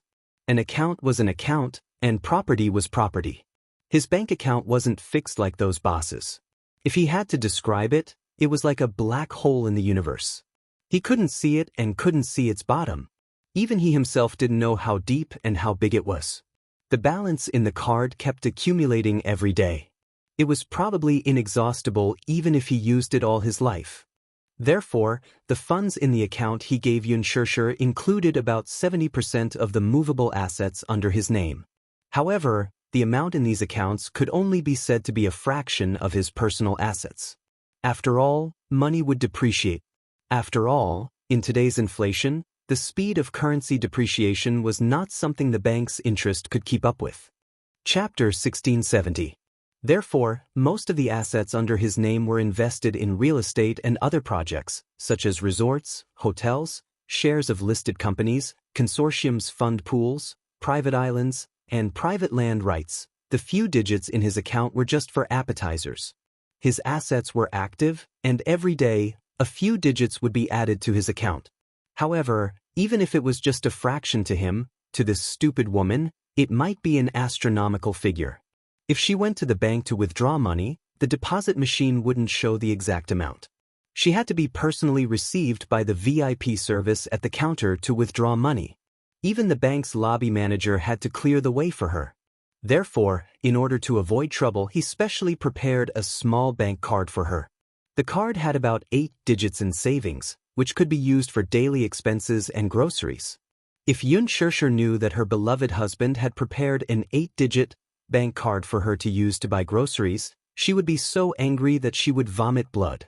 Poor stupid woman. At this moment, she was thinking in her heart. If she tied his bank card to a shopping website, wouldn't she be able to buy without worrying about the account balance being insufficient? If Wuxia knew that she was only capable of this, he would be so angry that he would vomit blood. Perhaps this was the part where the two of them needed to get used to each other the most. Xianxia had lived a hard life since she was young. She wished that she could break $1 into $2 to use. Where she could save, she scrimped and saved. She would never be extravagant or wasteful. The biggest temptation of acting was probably the high income. Acting in a show, A-list celebrities could earn hundreds of thousands to millions of dollars per episode. Although it was tough, if they were successful, the glory and benefits that came with it were also very tempting. However, in her eyes, hundreds of thousands was already considered a lot. In Wuxia's eyes, it was beneath contempt. He had lived in such an environment since he was young, so he was almost numb to the concept of money. They were like people from two different worlds. In Xianxia's eyes, those few thousands of dollars of wages that were calculated over every ounce were nothing in his eyes. If she knew that he could easily buy an economically developed first-tier city with his ability, how would she feel? If she knew that he could buy 2 countries, would this woman be petrified from shock? She didn't seem to have estimated his net worth at all. She also didn't seem to know what the Mu group meant. His woman didn't know how terrifying her man was. He was clearly a heavenly dragon, but in her heart, she felt that he was no different from a snake on the ground. This had made him a little depressed. At first, she acted as if she didn't care about him no matter how rich he was. At that time, he thought she was an idiot. Slowly, he began to suspect that this woman was pretending to be a pig to eat the tiger. She was very scheming and shrewd. It was not until later that he realized that she was an idiot. She was different from those women who were good at scheming. She might be a little stupid, but he liked her pure and unadulterated personality even more. Xianxia didn't know what he was thinking. Suddenly, she nudged him with her elbow. "You didn't regret handing over your bank card?" Wuxia smiled but didn't say anything. She threatened, "Don't blame me when I squander all your money." Chapter 1671. It just so happens that I lack a woman who can squander my family fortune for me. Wuxia's lips curled up. His eyes were conceited and domineering, with a hint of domineering indulgence. He had built this Mu empire just so that one day his woman and child could live a happy and prosperous life. Other than that, even if he had shocking power, it was meaningless. Xianxia was a little overwhelmed by his domineering words. She had only heard men say this before, "I lack a woman who can run the house diligently for me." But she had never heard a man say this in such a bold manner, "I lack a woman who can squander my family fortune for me." He said this naturally because he had the confidence to do so.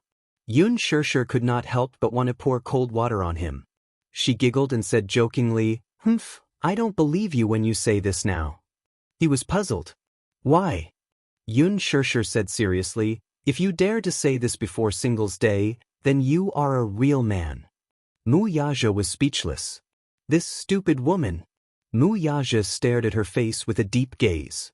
Xianxia saw his gaze and raised her eyebrows as if she was provoking him.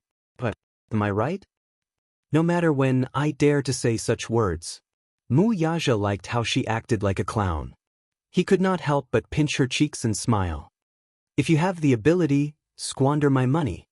He did not believe that she would lose more than he earned. Xianxia smiled and pretended to be a clown as she leaned closer to him.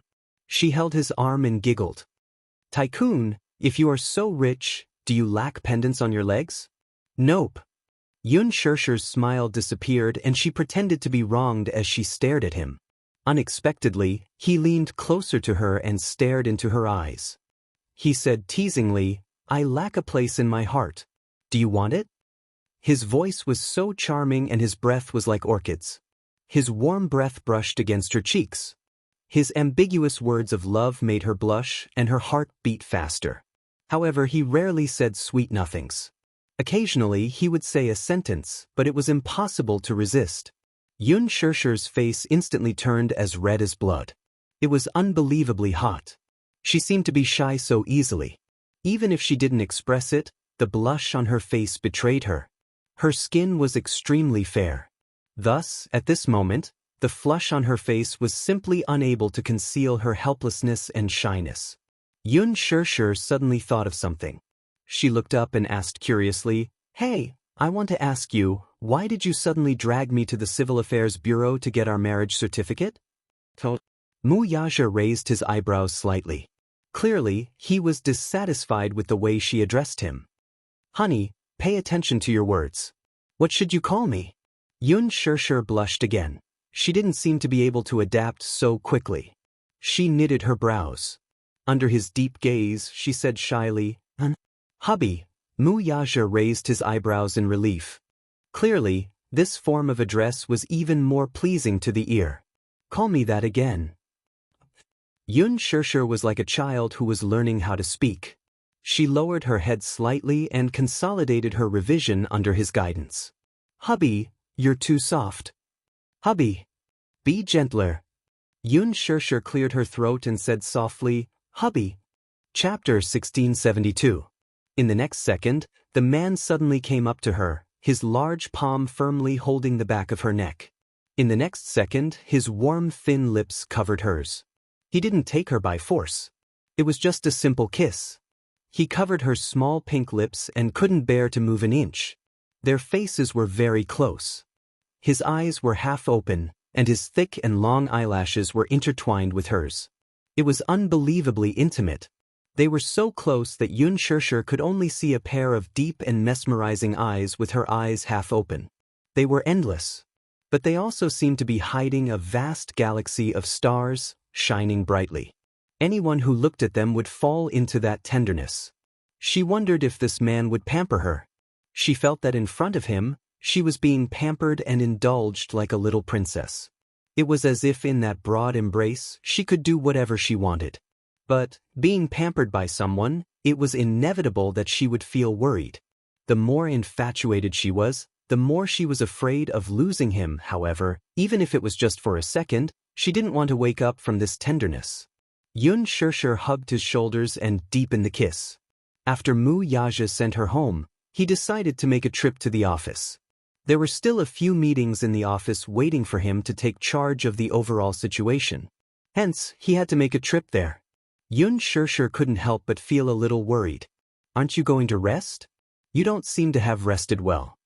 Mu Yaja saw the tenderness in her eyes and was interested. Is your heart aching? Yun Shirshir coughed and glared at him, seemingly wanting to say something. Mu Yaja smiled. Be good and wait for me at home. Wait for me at home. These words warmed her heart. Yun Shirshir pursed her lips and looked at him. She reminded him shyly, Come back early. After Mu Yaja finished speaking, he turned the car around and drove off. Yun Shirshir returned home. The moment she opened the door, she saw Yun Yecheng sitting upright in the living room, looking anxious as if he had been waiting for her for a long time. Yun Yeho, on the other hand, was sitting at the side with Yu serving him a cup of hot tea. Upon seeing her return home, Yun Yecheng stood up abruptly and went straight to the point. Shirshir, where did you go so early in the morning? Yun Shirshir was stunned. She looked at Yun Yecheng, only to see him looking worried and his mind going blank for a moment. How could she forget that she hadn't asked for Mu Yaja's opinion when she registered her marriage with him? It was as if the two of them were eloping. They sneaked to the Civil Affairs Bureau and got a marriage certificate. However, it happened so suddenly that she didn't have the chance to report it to him. Yun Shirshir replied, Dad, I went to the Civil Affairs Bureau this morning. Civil Affairs Bureau? Yun Yecheng raised a brow suspiciously. Then, as if he had thought of something, he asked doubtfully, Did you register your marriage with him? Yun Xianxia pursed her lips and nodded slowly. Yun Yecheng's gaze fell on the 2 marriage certificates she was holding tightly in her hands. His face froze for a moment. You too registered your marriage? Why so sudden? He had just returned to the capital yesterday, and that mysterious and honorable man seemed to have fallen from the sky and become his son-in-law. After one night, he had actually jumped from a prospective son-in-law to a legitimate son-in-law. He could not figure it out. Chapter 1673. Yun Yecheng looked at Yun Xianxia in disbelief. Frowning, he opened his mouth to speak but hesitated. In the end, after pondering for a long time, he suddenly asked in a deep voice, Have you really made up your mind? Dad, are you really ready to get married? Marriage isn't like dating. There are many things to consider. It may sound complicated, but marriage and love are different. As he spoke, he frowned with a conflicted expression. He was obviously very depressed. His daughter had registered her marriage with another man without saying a word. Until now, he still felt a little confused. Why was he so confused? Sure, this is too sudden. Dad really isn't ready yet.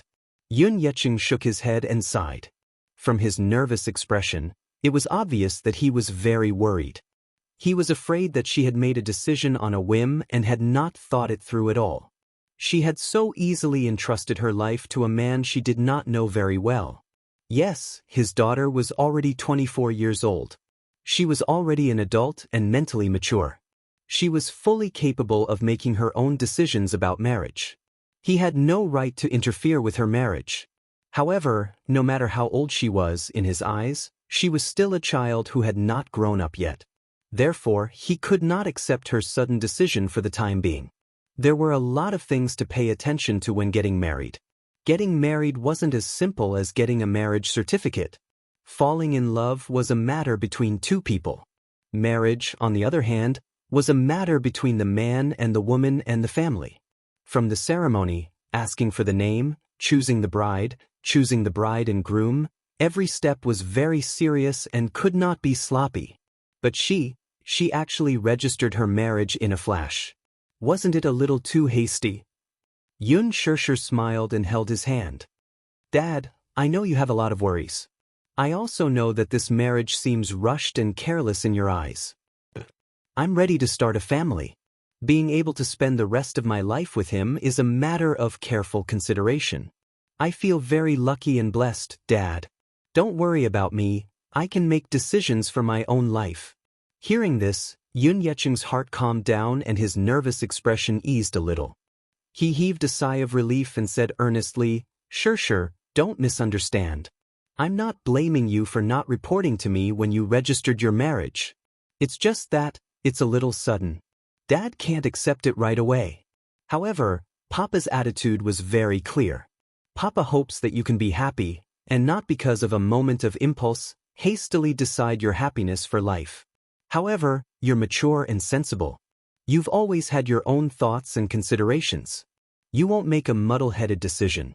Dad also believes in your vision and any decision you make. After a pause, he placed his hand on the back of her hand and patted it gently. He sighed. No matter who it is, as long as it's a man you fancy, Daddy will unconditionally support him. As long as the future is decided by you, Dad will sincerely bless you. She hugged him and said emotionally, Dad, I'm sorry. Thank you. Thank you for forgiving me. Maybe I was a little stubborn this time and made you worry. Chapter 1674. Behind them, Yun Yeho was surprised to learn from their conversation that Yun Xianxia had already gotten her marriage certificate. He pushed his wheelchair toward her and asked in surprise, Xianxia, you've already gotten your marriage certificate? Yun Xianxia nodded. Yun Yeho was stunned to hear this. Then he smiled with heartfelt joy in his eyes. Xianxia, I'm so happy for you. He turned around, only to see a complicated look on his father's face, which was filled with slight dissatisfaction. Brother, look at you, why do you look like that? Xianxia has gotten her marriage certificate, It's a joyous occasion. This means that I'm in luck. It looks like I'll be able to attend Xianxia's wedding soon. After a pause, he shifted his gaze to Xianxia and said, Xianxia, Uncle sincerely wishes you all the best. I hope that you'll live a happy life. Xianxia was touched. Thank you, Xianxia asked, where is he? The he was referring to was probably Wuxia. Xianxia replied, he still has work to do. He went to work after sending me home. Yun Tianyu and Xiao Yichen gathered around. The mischievous Xiao Yichen snatched the 2 marriage certificates from Xianxia's hands and flipped through them with Yu. He then exclaimed exaggeratedly, wow! Mommy is so beautiful! Daddy is so handsome! A handsome man and a beautiful woman, they're a match made in heaven. Yu glanced at him coldly and teased, Yo, Xiao Yichen, you're not simple at all. You finally used 2 idioms correctly, that's praiseworthy. Xiao Yichen was greatly provoked. He straightened his back and said seriously, I'm a cultured person. Yu mercilessly displayed his unparalleled sharp-tongued skills. Xiao Yichen, since you're so thick-skinned, why don't you lend me some for the winter? Xiao Yichen's face instantly crumbled. He wanted to cry but had no tears.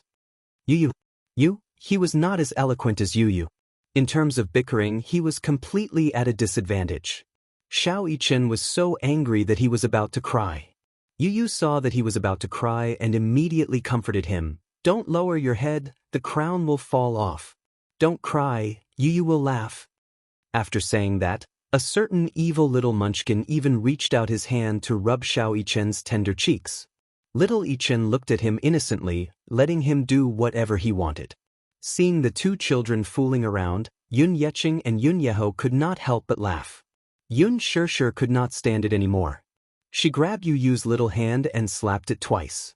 Yu, don't bully your brother. Xiao Yichen resentfully extended his little paw at her. Mommy, Yu snorted at the side. Xiao Yichen, you've grown up. Now you know how to act pitiful to gain sympathy? I'm not playing with you anymore. Xiao Yichen turned around with a look that said, I don't want to talk to you anymore. Yu smiled helplessly and walked over. All right, Daddy and Mommy are registering their marriage today. Let's get along peacefully, okay? Really? Xiao Yichen turned around and stuck out his little finger. But, Pinky swear.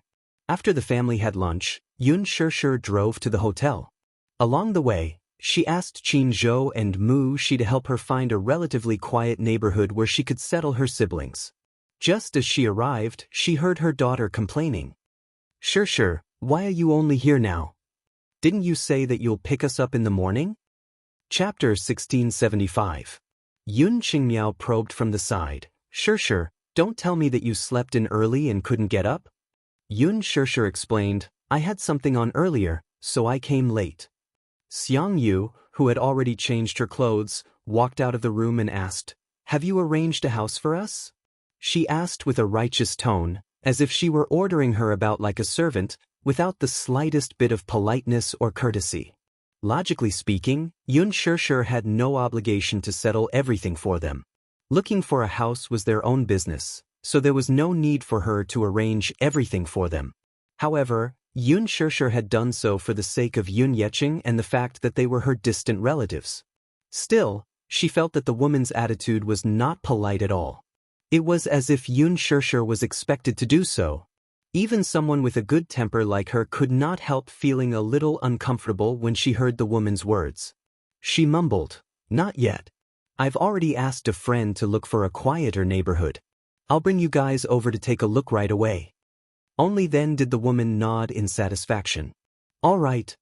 Yun Qingmiao and Yun Qinli exchanged glances before they suddenly asked Yun Xianxia, Is the house price in the capital expensive? It's all right. We just came to the capital not long ago, so we don't have much savings on us. Can you bear the rent for us first? We'll talk about it after we've established a foothold in the capital. Although she was negotiating with her, her tone did not sound like she was willing to negotiate at all. Yun Xianxia furrowed her brows but did not refuse. She had originally intended to bear the rent for them first, but the moment they said it, it sounded a little different. Still, Xianxia was an introverted person. Even though she felt uncomfortable, she did not take issue with them. After they were done packing their luggage, Xianxia paid for the room and drove them to the address she had sent her. Along the way, Xianxia sat in the front passenger seat and leisurely browsed the passing scenery outside the window. In her boredom, she looked around the car when her gaze suddenly landed on Xianxia. Finally, she caught sight of the dazzling diamond ring on the latter's ring finger, which was holding the steering wheel. It was a 1-carat pink diamond. Xianxia had heard that pink was a rare color among diamonds. Moreover, it was an exquisite 1-carat diamond. Hence, there was some incredulity in her eyes, but more than that, suspicion. "Is this diamond ring real or fake?" she asked suspiciously as she looked around. Xianxia's attention immediately. She followed Xiao's gazes and saw the eye-catching resplendent ring on Xianxia's finger. Subconsciously, he exclaimed, "Wow! This diamond ring is so big. It's so bright that it doesn't seem real." Xianxia smiled but did not say anything. At the side, Xianxia asked, "Xia, is this diamond ring real or made of crystal?" Xianxia answered matter-of-factly, "It must be real. If it's not, it'll be very embarrassing to wear it on one's finger and be recognized by people who know. Still, I can't tell if it's real or fake, nor can I tell." Chapter 1676. After receiving Xianxia's message, she quickly contacted a few houses and was now waiting at the entrance of the neighborhood for quite some time. After parking the car, Xianxia put on a mask and got out of the car. The assistant went up to her with a smile. "Xia, are you not on set these few days? I heard that the director has arranged for you to rest since it's your birthday." Xianxia, who was listening at the side, raised a brow when she caught the hint. She asked in surprise, "Set? Director?"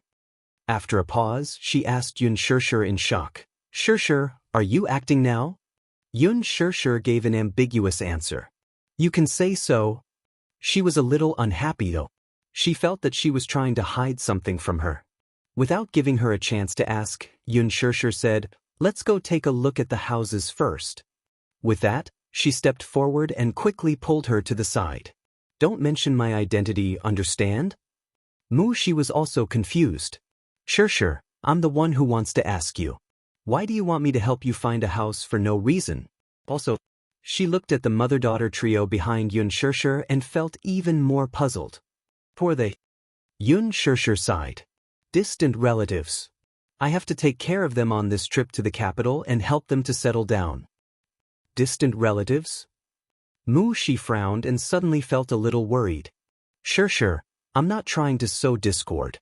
I just feel that the three of them aren't easy to deal with."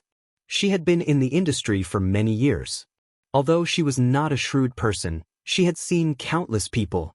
In her line of work, it was basic for her to learn how to read people's expressions. More often than not, it required her to have a rough idea of a person's character with just one look. Her first impression of Xianxia and her two daughters was not very good. She said worriedly, "I didn't know that they are your distant relatives. I let it slip just now." "Xia, don't get too close to them in the future. You are now on the rise in the industry. Try not to cause trouble." "I understand." Xianxia gave her a brief rundown of the situation. The assistant understood, so she walked up to her aunt and greeted her with a smile. "Hello, Auntie. I'm Xia's colleague. Today, I'll be bringing you guys around the house so that we can settle in as soon as possible." Xianxia looked around and suddenly frowned. She said in a strange tone, "Why is this neighborhood so secluded? It seems to be in a very remote location. It's not very lively." She was speechless. "Annie, it's like this. It's still daytime now, and everyone in the neighborhood is at work." "Oh." Xianxia was still a little worried. "Don't find me a house that's too remote. It'll be dangerous." "How could that be?" This place wasn't remote. Although it was a little far from the city center, the transportation routes were very convenient. There was a bus stop right outside the neighborhood. Not far away was the subway line 3, which went straight to the city center. It's not that remote. She had put in a lot of effort in looking for a house, but the capital's housing prices were shocking after all. The closer it was to the city center, the more expensive it was. She was rather meticulous in her selection. Xianxia was more assured with her handling the matter, so she brought the mother-daughter trio upstairs to look at the houses. However, when they looked at the houses, Yun Qingmiao and Yun Qinli started complaining. Chapter 1677. Forget about her fear of heights. She actually said that the house was too small. She broke out in a cold sweat at the side. Of course, the house was small. This was an apartment building. Unlike the self-built houses in the countryside, the property prices here had always been high. Even after working for so long and saving up for so many years, she still could not save enough for the down payment of a house. It was the dream of many to be able to settle down in the capital. However, most people could only sigh at the sight of the rising property prices. Alas, Yun Qingmiao's casual remark was, "The house is really small. Buying a house like this would cost 2 to 3 million yuan. She actually said that it was small. Hence, she explained, the property prices in the capital are high. Although the land here isn't as expensive as some other areas, the land price is still considerable. That's why the rent is also very expensive. I heard that Xianxia is paying the rent for you guys. Her income isn't high, so she chose this place when she was looking for a house." As she said this, she did not forget to sigh. Xianxia's work has actually just taken a turn for the better, so I also want to reduce her pressure. Xianxia was not around at this moment. Only then did the woman open her mouth and say matter-of-factly, "Hee. I'm her auntie, shouldn't she be nicer to me? It's rare for us to come to the capital, and everything hasn't been settled yet. It's only natural for us to be nicer to her." She frowned deeply. This woman was really blunt with her words. Just because she was Xianxia's auntie, did Xianxia have to be their slave? On what basis? Although the rent was nothing to Xianxia, they were not at all courteous and did not even say a word of thanks. Given Xianxia's character, she was not greedy for their gratitude, but it was too unreasonable to take other people's kindness for granted. She was a little displeased, but due to her status, she could not openly complain. Her aunt asked, "How much is the rent here?" She answered honestly, "About 4 to 5,000 yuan. 4 to 5,000 yuan. Xianxia gasped. So expensive. She thought that she would at least be a little more understanding toward Xianxia after hearing her words, but she did not expect her next words to make her so angry that she was speechless. Fortunately, Xianxia is paying the rent for us. Otherwise, how can we afford such an expensive apartment? Yun Qingmiao, who was standing at the side, asked worriedly, "Mom, why don't we get Xianxia to pay a year's rent for us first? Even if we work, it'll be hard for us to pay such a high rent." Exactly. As for Sister Xianxia, it shouldn't be too difficult for her to bear the rent for a year. Mom, go and talk to her. She'll definitely agree. Yun Qinli suggested from the side. Xianxia nodded, apparently thinking the same thing. She had a taste of the mother-daughter trio's shamelessness. She spoke up from the side. Xianxia has just started working, and you guys are asking her to bear the rent for a year. Auntie, you should be more understanding for Xianxia. Xianxia suddenly frowned in displeasure. Yun Qingmiao asked, "Just started? That can't be. I see that she's quite well-to-do. She even drives a Mercedes-Benz. I'm guessing that her income should be very high. Otherwise, how can she afford to drive a Mercedes-Benz?" She thought to herself, "It's none of your business what kind of car she drives. Even if she drives a Porsche, she has no obligation to support you guys." Chapter 1678. In the end, the two girls were dissatisfied with this aspect. She could only contact another house and bring them to look at it. Xianxia, who was downstairs to learn about the property, was puzzled when she saw the crestfallen girl leading the trio down the stairs. What do you think of the house?" She then asked her aunt, "Auntie, are you satisfied with it?" "It's too small. I think it's only about 80 square meters. It's too cramped." Her assistant explained, "The house is about 100 square meters, but the higher the floor, the lower the occupancy rate." She then turned to Xianxia. "Xianxia, I just contacted a house in Funan district, but the bigger the house, the higher the price." "It's fine." Yun Shirshir was anxious to deal with them, so she did not mind if the house price was a little higher. On the way to Funan district, Xianxia suddenly asked, Shirshir, Auntie has something to discuss with you. Yun Shirshir replied, Go ahead, Auntie. Before that, Auntie wants to ask, is your monthly income high? She wanted to find out about her income first before acting according to the situation. Yun Shirshir smiled helplessly. Auntie, just tell me what you want. I'll do my best to satisfy you. It's like this, Xianxia explained. We've just arrived in the capital, so we don't have much money. I just asked that young lady about the rent. It's indeed very expensive. 4,000 to 5,000 a month is not something we can afford with our current conditions. We don't have much money on us, and the capital's expenses are high, so we're afraid that we won't have enough. Qingmiao and Qinli haven't found a job yet, so Annie wants to discuss with you whether you can pay a year's rent for us first. Once their jobs are stable, She did not say the rest directly, but the meaning behind her words was clear. She wanted Yun Shirshir to pay a year's rent for them first. Yun Shirshir readily agreed. Okay, no problem. The production team of The Green Apple had already paid her. Although it wasn't a lot and couldn't be compared to the first-tier brands, it was still a decent amount. Lin Fengtian treated her well and paid her double the amount stated in the contract.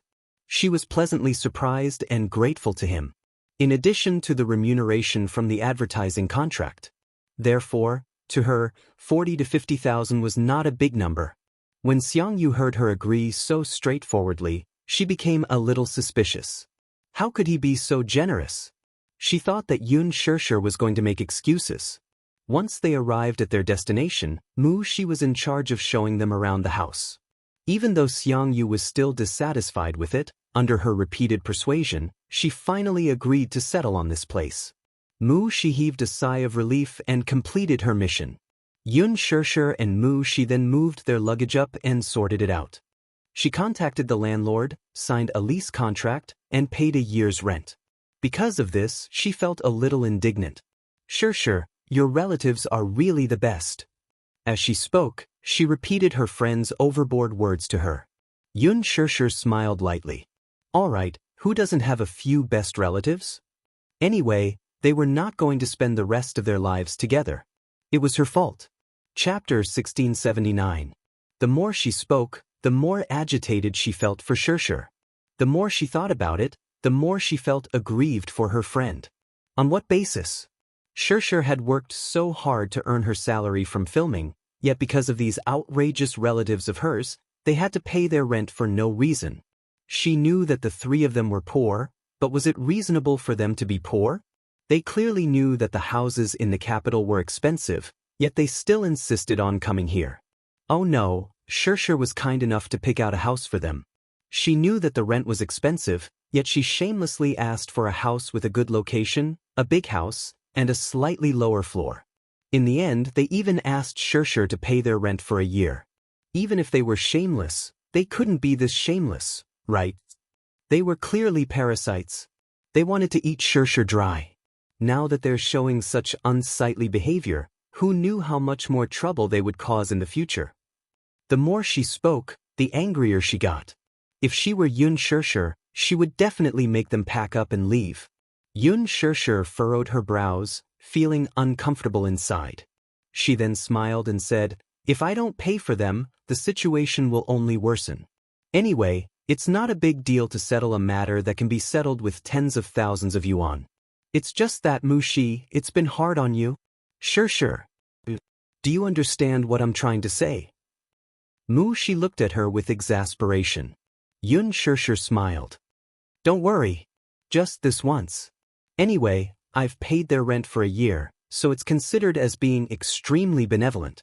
In the future, let's not interact with each other as much as possible. Only then did the assistant nod her head. After paying the rent and signing the contract, this matter was more or less settled. However, just as Yun Shirshir and her assistant were about to leave, Xianxia called out, Shirshir, leave now. Mu Shi subconsciously narrowed her eyes. What is this bad woman up to now? Yun Shirshir, however, said, I still have something on, so I'll take my leave first. Are Qingmiao, Qinli, Am I the only one staying in this house? She suddenly thought of something. What about your father and uncle? Where are they staying? Xianxia smiled. My dad and uncle are staying at my place, so it's convenient for my father to take care of him. Oh, how big is your house? Will there be enough space for so many people? Xianxia couldn't help but think of a plan. She began to inquire about the information she had gathered. It's just enough. Xianxia, however, was well aware of what her aunt was trying to find out. This time, she gave an ambiguous answer out of consideration. Xianxia suddenly squeezed over and bumped her elbow. She sneakily asked, That's right. Auntie, it's not that I'm being nosy, but the man from yesterday, how's his family background? Xianxia's. What do you mean, still? Xianxia couldn't help but assume the attitude of an interrogator, throwing out a series of questions in rapid succession. She asked, Are his parents still alive? Xianxia, she asked, Does his family have a house? Xianxia, she continued, I saw him driving a Mercedes-Benz yesterday. I heard from Qingmiao that it's very expensive. It seems that his family background is not bad, right? Xianxia, she asked, How's his job? How much is his annual salary? Is it 10,000 yuan? Xianxia. Chapter 1680. Xianxia continued, But auntie, this man is a little too handsome. Usually, the more beautiful a man is, the easier it is for him to have an affair behind his wife's back. You have to be careful. Beautiful men are not reliable. They are easy to be targeted. Xianxia frowned. To be honest, if Xiangyu's words were spoken by someone like her mother, it would be unpleasant to hear. However, it was sincere advice that grated on the ears. Her words were sincere as she was worried about her. What she said was reasonable. However, it was inappropriate for someone like her to say such words. It was inevitable that it would sow discord between them. Xianxia curved her lips but was not in the mood to chat with her. Let nature take its course when it comes to relationships. Moreover, he treats me very well and I love him very much. In the future, I intend to hold his hand for the rest of my life. However, Xianxia gave a strange smile and exhorted, Sure, don't be shy. You have to keep your eyes open when looking for a man. Look, auntie is regretting it. Regretting it? Your uncle is too useless. I have suffered for half of my life when I was with him. Tell me, auntie is considered diligent. When I was young, I farmed and gave birth to his children. I worked in the fields during the day and came back at night to take care of the family. After a pause, Xianxia poured out her grievances. Sure, you should know. Your father went to the capital when he was young. When he was middle-aged, he also made a name for himself.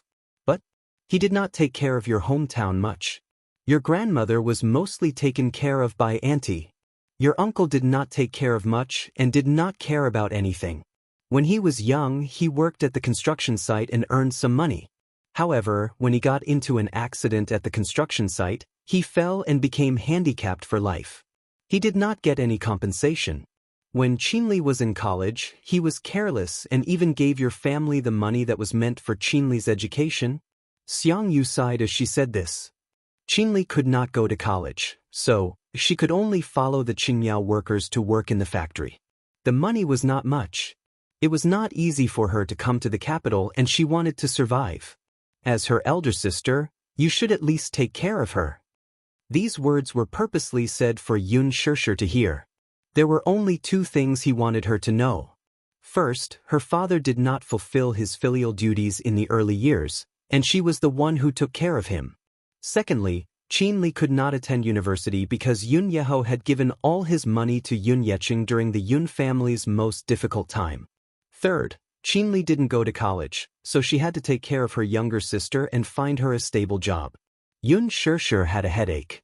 She said, When it comes to work, I have the will but not the power. Auntie, you don't have to worry.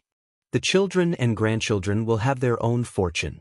Qinli just needs to work hard and she will have her own development. On the side, Yun Qinli was a little unhappy when she heard this.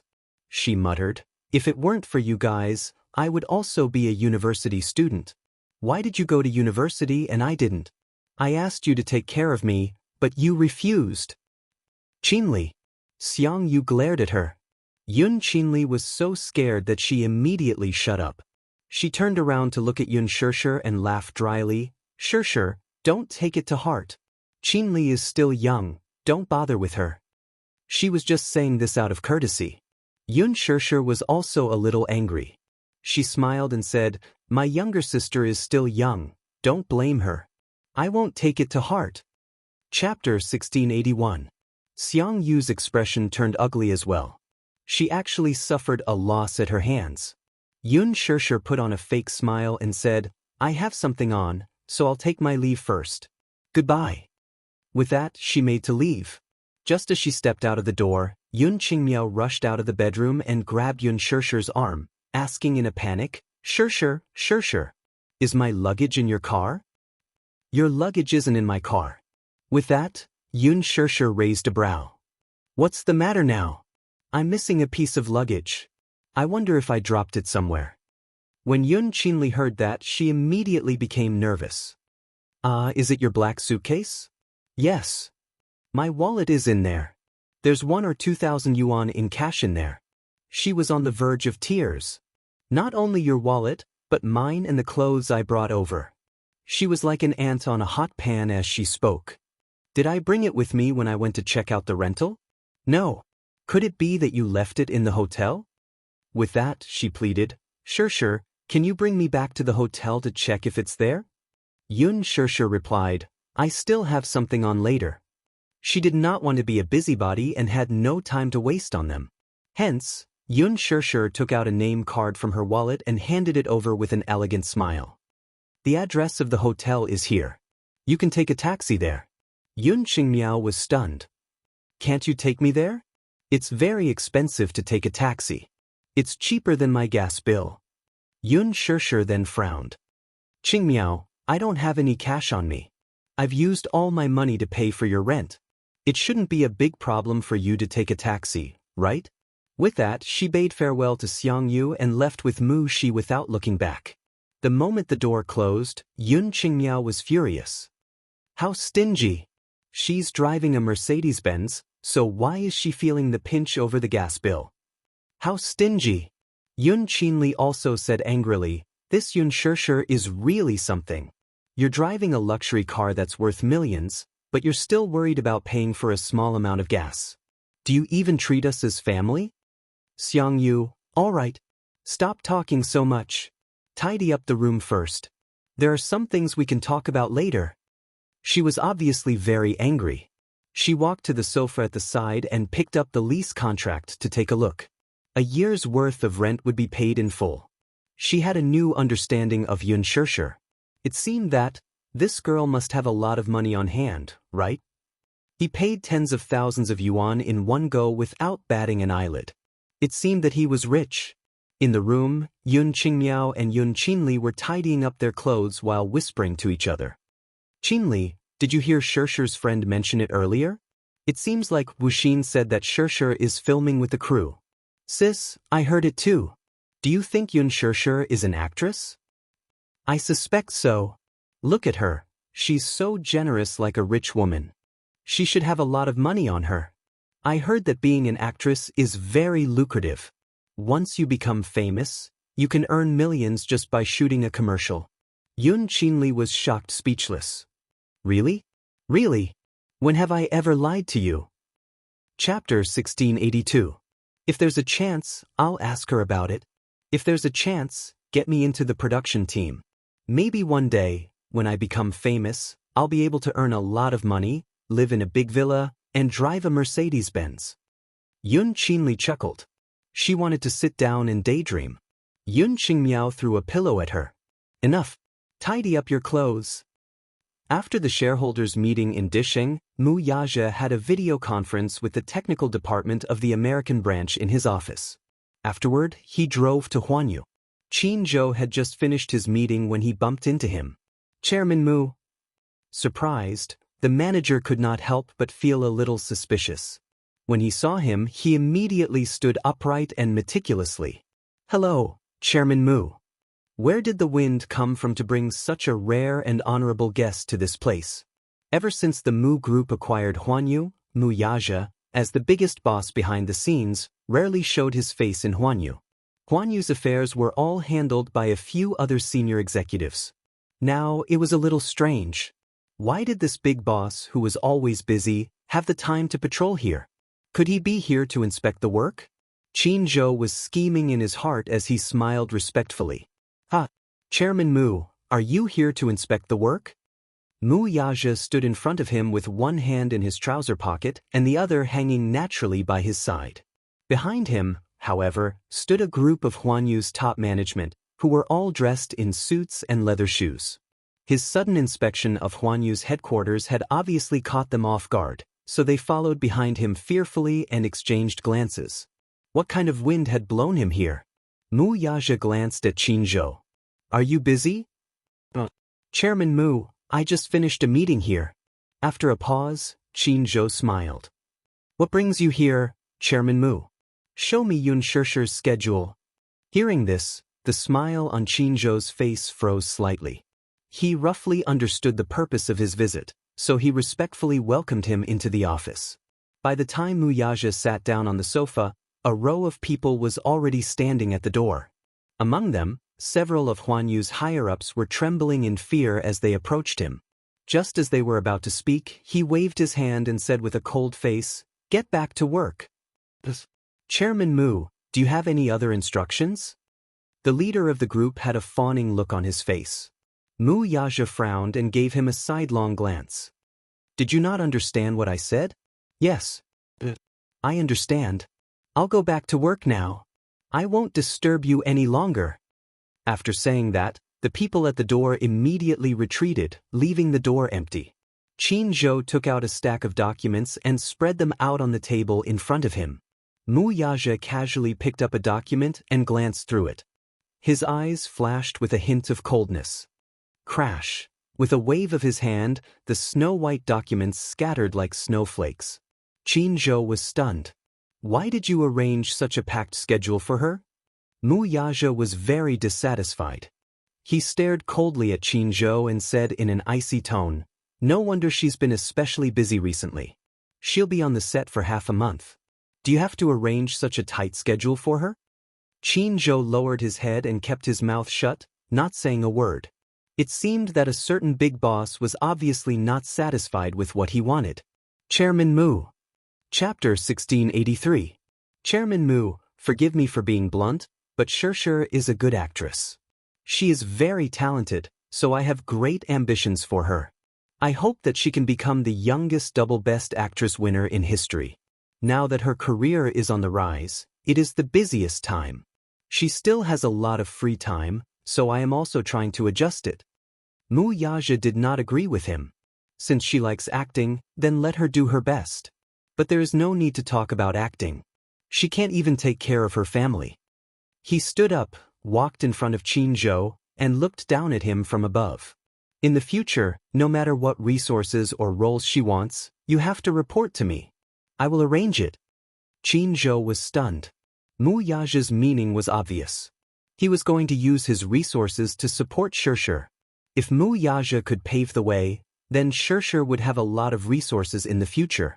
However, unexpectedly, Mu Yaja paused and changed the topic. But some unimportant publicity should be avoided. I don't want her to be exposed to the public too much. Chairman Mu, some publicity was necessary. How could it be avoided? Mu Yaja narrowed his eyes. His gaze was dangerous. You should understand what I mean. I don't like my woman being coveted by others. I don't like the entertainment industry. I don't want her to be tainted by those dirty things. He liked her pure and untainted nature.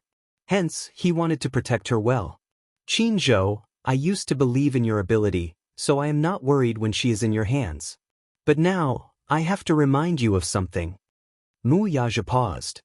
His gaze was piercingly cold and piercing as it fell on Qin Zhou's face. It was as sharp as an icicle. Some men are not allowed to get close to her as long as there is a little distance between them. I don't like my woman being coveted by other men, even if it is just a glance. Do you understand? Qin Zhou was shocked. He raised his head and looked at Mu Yaja in shock. Chairman Mu, Qin Zhou, you are very smart. You should understand what I mean. Mu Yaja narrowed his eyes slightly. Gu Xianxia is an artist that you used to manage. For your sake, I won't be calculative about the past. But I came here today to tell you that Xianxia is my legitimate wife. No one is allowed to touch her. If this happens again, I won't give you any face. Don't think that just because he has the support of the Gu family, he can be fearless. How dare he try to go against me? He's not worthy. He did not want to waste any time on Gu Xianxia. However, if Gu Xianxia couldn't understand the situation and wanted to hit a rock with an egg, he might as well show him that there were some people he couldn't afford to offend. When it came to relationships, he especially cherished them. Especially when it came to Yun Xianxia. It was not easy for him to be able to be with her. He cherished her even more. At the same time, as a responsible man, he would not let her suffer any grievances. For her, he would remain loyal. But at the same time, he also hoped that she would cherish their marriage and their relationship. More than that, he did not want this relationship to be destroyed or disturbed by anyone. He had a serious obsession with cleanliness, both physically and mentally. Chapter 1684. As soon as Mu Yaja finished speaking, Qin Zhou's eyes widened in shock as he stared at him in disbelief. What? Chairman Mu had just said that Xianxia was his legal wife. Could it be that they were already married? Why didn't he know about this? When did this happen? Why didn't Xianxia tell him about this? As Qin Zhou's mind raced, Mu Yaja spoke again. Of course, I'm not referring to Gu Xianxia alone. After a pause, his voice suddenly deepened. I heard that there's an artist with an extraordinary background in her crew. He seems to have some ulterior motives towards her. Who? Qin Zhou instinctively asked. After a moment of silence, he realized something. Chairman Mu, are you talking about Hua Jin? Don't worry about this. I've already told Xianxia to stay away from Hua Jin. Hua Jin shouldn't cause trouble for her. Ha! Mu Yaja frowned. I heard that Hua Jin is causing trouble in the crew. I don't care about this, but if he provokes someone he shouldn't provoke. He couldn't just sit back and do nothing about this. Qin Zhou was a little surprised when he heard this. He glanced at him cautiously and understood what he meant. Qin Zhou had some idea about the role of Hua Jin. Qin Zhou had inquired about him from various sources and made up for his homework. It was said that Hua Jin debuted in the film and television industry with the stage name Hua Jin when he was 16 years old. With his outstanding looks, he quickly stood out in the industry.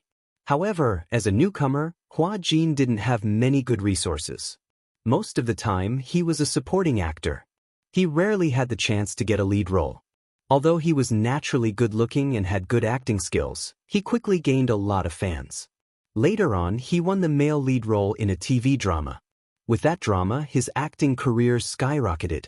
It was quite similar to Gu Xianxia's overnight popularity 10 years ago. However, it was said that he was able to win the male lead role in this drama because he had successfully used his character to enter the Beijing Circle. The entertainment industry was divided into 4 major circles: the Beijing Circle, Hong Kong Circle, Shanghai Circle, and Northeast Circle. Among them, the Beijing Circle was divided into 3 groups: Ren-Yi, Beijing Film Academy, and the Beijing Circle. The so-called Beijing Circle referred to the Beijing film and television industry. But anyone who could get into the Beijing Circle and make a name for themselves would not be able to cross the threshold without a financial backer behind them. It was said that the person behind Hua Jin was very mysterious and had a powerful background. Qin Zhou knew who that person was. In the entertainment industry, Hua Jin was known for being a playboy. He often got entangled with many female celebrities and had many ambiguous affairs with them. Every female lead actress who acted with him would have some scandals with him. No one could stop him from taking the initiative. He had a naturally enchanting face and was a classic handsome man. No matter which woman it was, they would be moved by his beauty and fall into his gentle trap.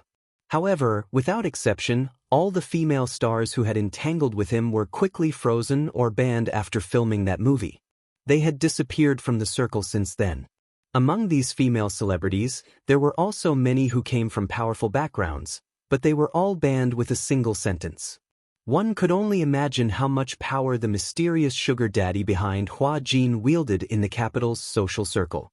That was why no one, including Gu Xiaoyang, dared to offend him. Chapter 1685. However, unlike those actresses in the past, Yun Shishir did not try to avoid Hua Jin whenever possible. This, however, left him dissatisfied. It seemed that this woman would not let him be at ease after all. She can film in the production team in the future. However, you have to send her home once she's done. Do you understand? Mu Yazhe reminded him. He was worried about leaving his woman in the production team. Qin Zhou hesitated for a moment but eventually gave in and nodded. All right, I understand what you mean. I'll do as you say. I'll leave my woman's career to you, so you have to be careful. If she gets hurt again, I'll hold you responsible. Qin Zhou nodded repeatedly in agreement. Don't worry, Chairman Mu. I was careless in the past, but I'll take good care of her from now on. She loves acting and cherishes this job very much. Mu Yazhe paused for a moment before continuing. If she wants to work behind the scenes in the future, you can pave the way for her in this aspect. When the time is right, she'll set up a film and television company. It'll be a good choice for you to take charge of the overall situation. Putting aside other aspects, Mu Yazhe had high hopes for Qin Zhou's capabilities. If Yun Shishir decided to work behind the scenes and set up a film and television company in the future, Qin Zhou would be one of his generals. Feeling flattered, Qin Zhou smiled and said, It's my honor that Chairman Mu thinks so highly of me. I won't let you down. Yun Shishir drove home. Under Yun Yecheng's request, she made an appointment with a Chinese medicine specialist to send Yun Yeho to the hospital.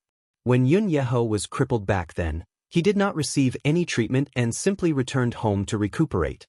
After a diagnosis, the doctor regretfully expressed that if he could have gone to the hospital in time for surgery and undergone vigorous rehabilitation, there was still a chance for him to stand up again. However, after so many years, he was bedridden and the muscles in his legs had atrophied. From then on, there was no hope for him to stand up again. Hearing this, Yun Yecheng felt as if a knife was being twisted in his heart. He felt even more ashamed toward this younger brother of his. If it were not for him back then, if it weren't for the Yun family's mishap, Yun Yeho wouldn't have given him all his savings in order to help him, and he wouldn't have ended up crippled for life. According to the doctor, this kind of surgery was not very difficult. In the county, it would cost at most 30,000 yuan to cure the leg. However, after Yun Yeho was injured, the foreman ran away with the money and didn't get a single cent for compensation, nor did he get an explanation. After secretly giving all his savings to Yun Yecheng, he thought that his legs were useless, so he went home after a simple treatment. Apart from his legs, Yun Yecheng also did other checkups on his brother, and the report was only released the next day. Once they were out of the hospital and in the car, Yun Yecheng secretly wiped his tears sadly. As Yun Shishir steered the car, she caught sight of her father's gloomy face through the rearview mirror. She smiled and said, Dad, don't be sad. Everything will be fine. It's all because of me, Yun Yecheng sighed. It's all because of me that his legs are crippled. Brother, don't say that. Now that I can see that you and Shishir are doing well, I'm already satisfied. Yun Yeho gave a simple and honest smile, but his face revealed an honest and gratified smile. Yun Shishir had mixed feelings about this. Once they reached home, under the repeated pleas of Yun Yecheng and Yun Yeho, Yun Shishir drove them out to look for a house. Chapter 1686. However, Yun Yecheng said that since they were already married, they should not disturb them. Yun Yecheng planned to find a place to settle down first before finding a job to take care of Yun Yeho while earning money from his part-time job. He had already discussed this with Yun Shishir, so she could not reject him.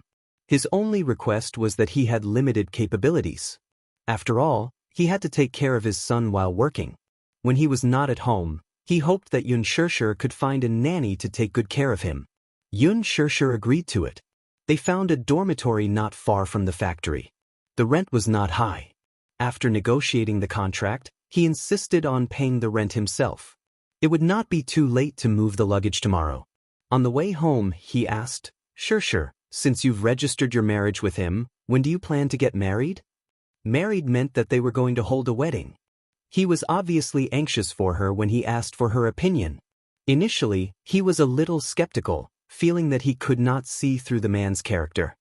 He did not know if the latter was sincere to his daughter or if he was here to deceive her. As an elderly man, he was protective of his daughter, so it was natural for him to be suspicious.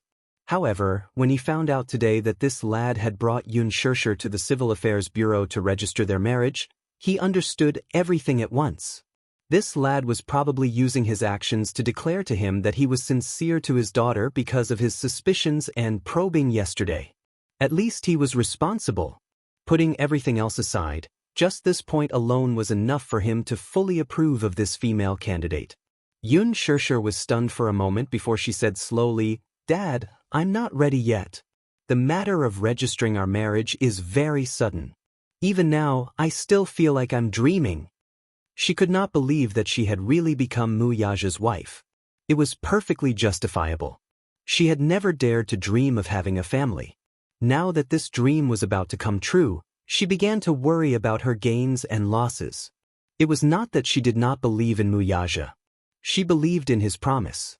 It was just that, perhaps he was too perfect for her to believe that she could have him all to herself. Sigh. Xianxia, how can you think like that? Xianxia disagreed with her statement and retorted, "You love to let your imagination run wild. Xianxia, you are a good child. Father believes in you. You will definitely be happy in this life." Xianxia smiled shyly and was a little distracted.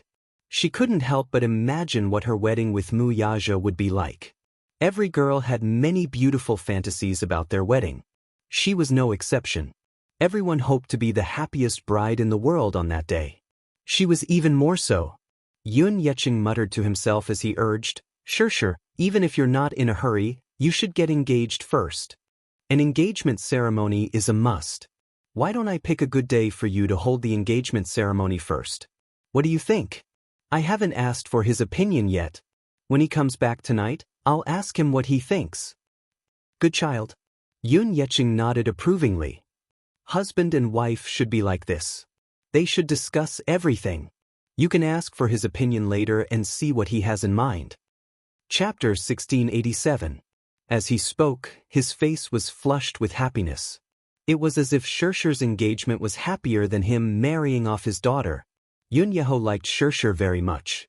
Perhaps, from a certain point of view, he liked and doted on her more than his two daughters. It wasn't that he was biased, and his elbow was on the outside. It was just that humans were made of flesh. He loved his family, but he was not blind. There was no need to talk about Xianxia. Yun Qingmiao and Yun Qinli, on the other hand, were unfilial.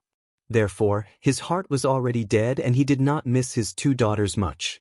Both Yun Yeqing and Yun Yeho encouraged her to set the wedding date as soon as possible. The wedding might not be urgent, but the engagement ceremony must be held with dignity.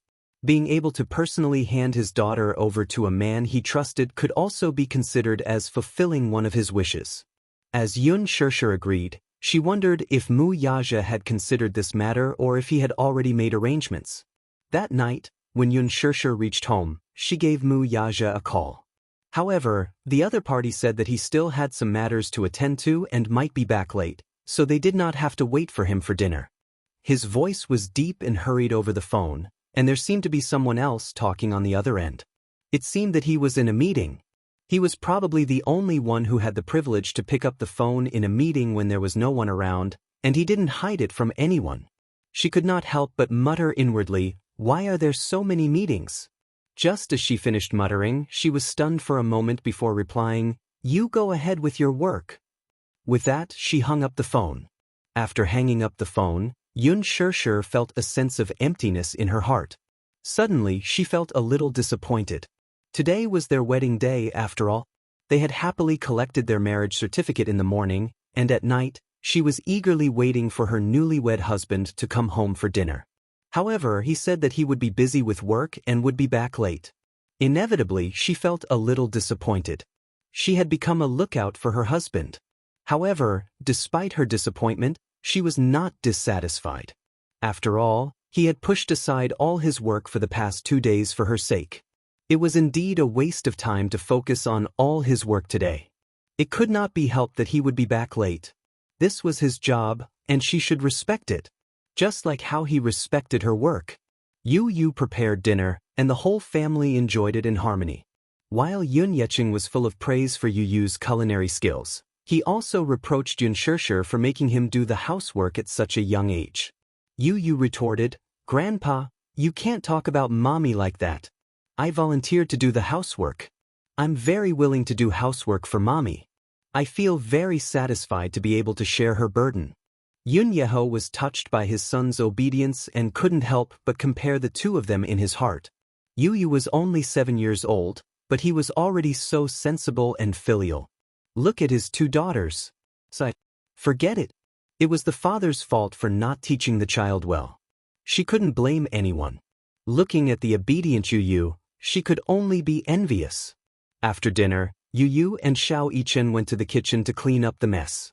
Under Yu's guidance, Xiao Yichen gradually developed hands-on skills. Washing the dishes and mopping the floor were no longer a problem for him. He could even clean up very well. Yun Shishir then tidied up the living room and study. In the blink of an eye, it was already late at night. After coaxing the children to sleep, Yun Yecheng also took care of Yun Yeho.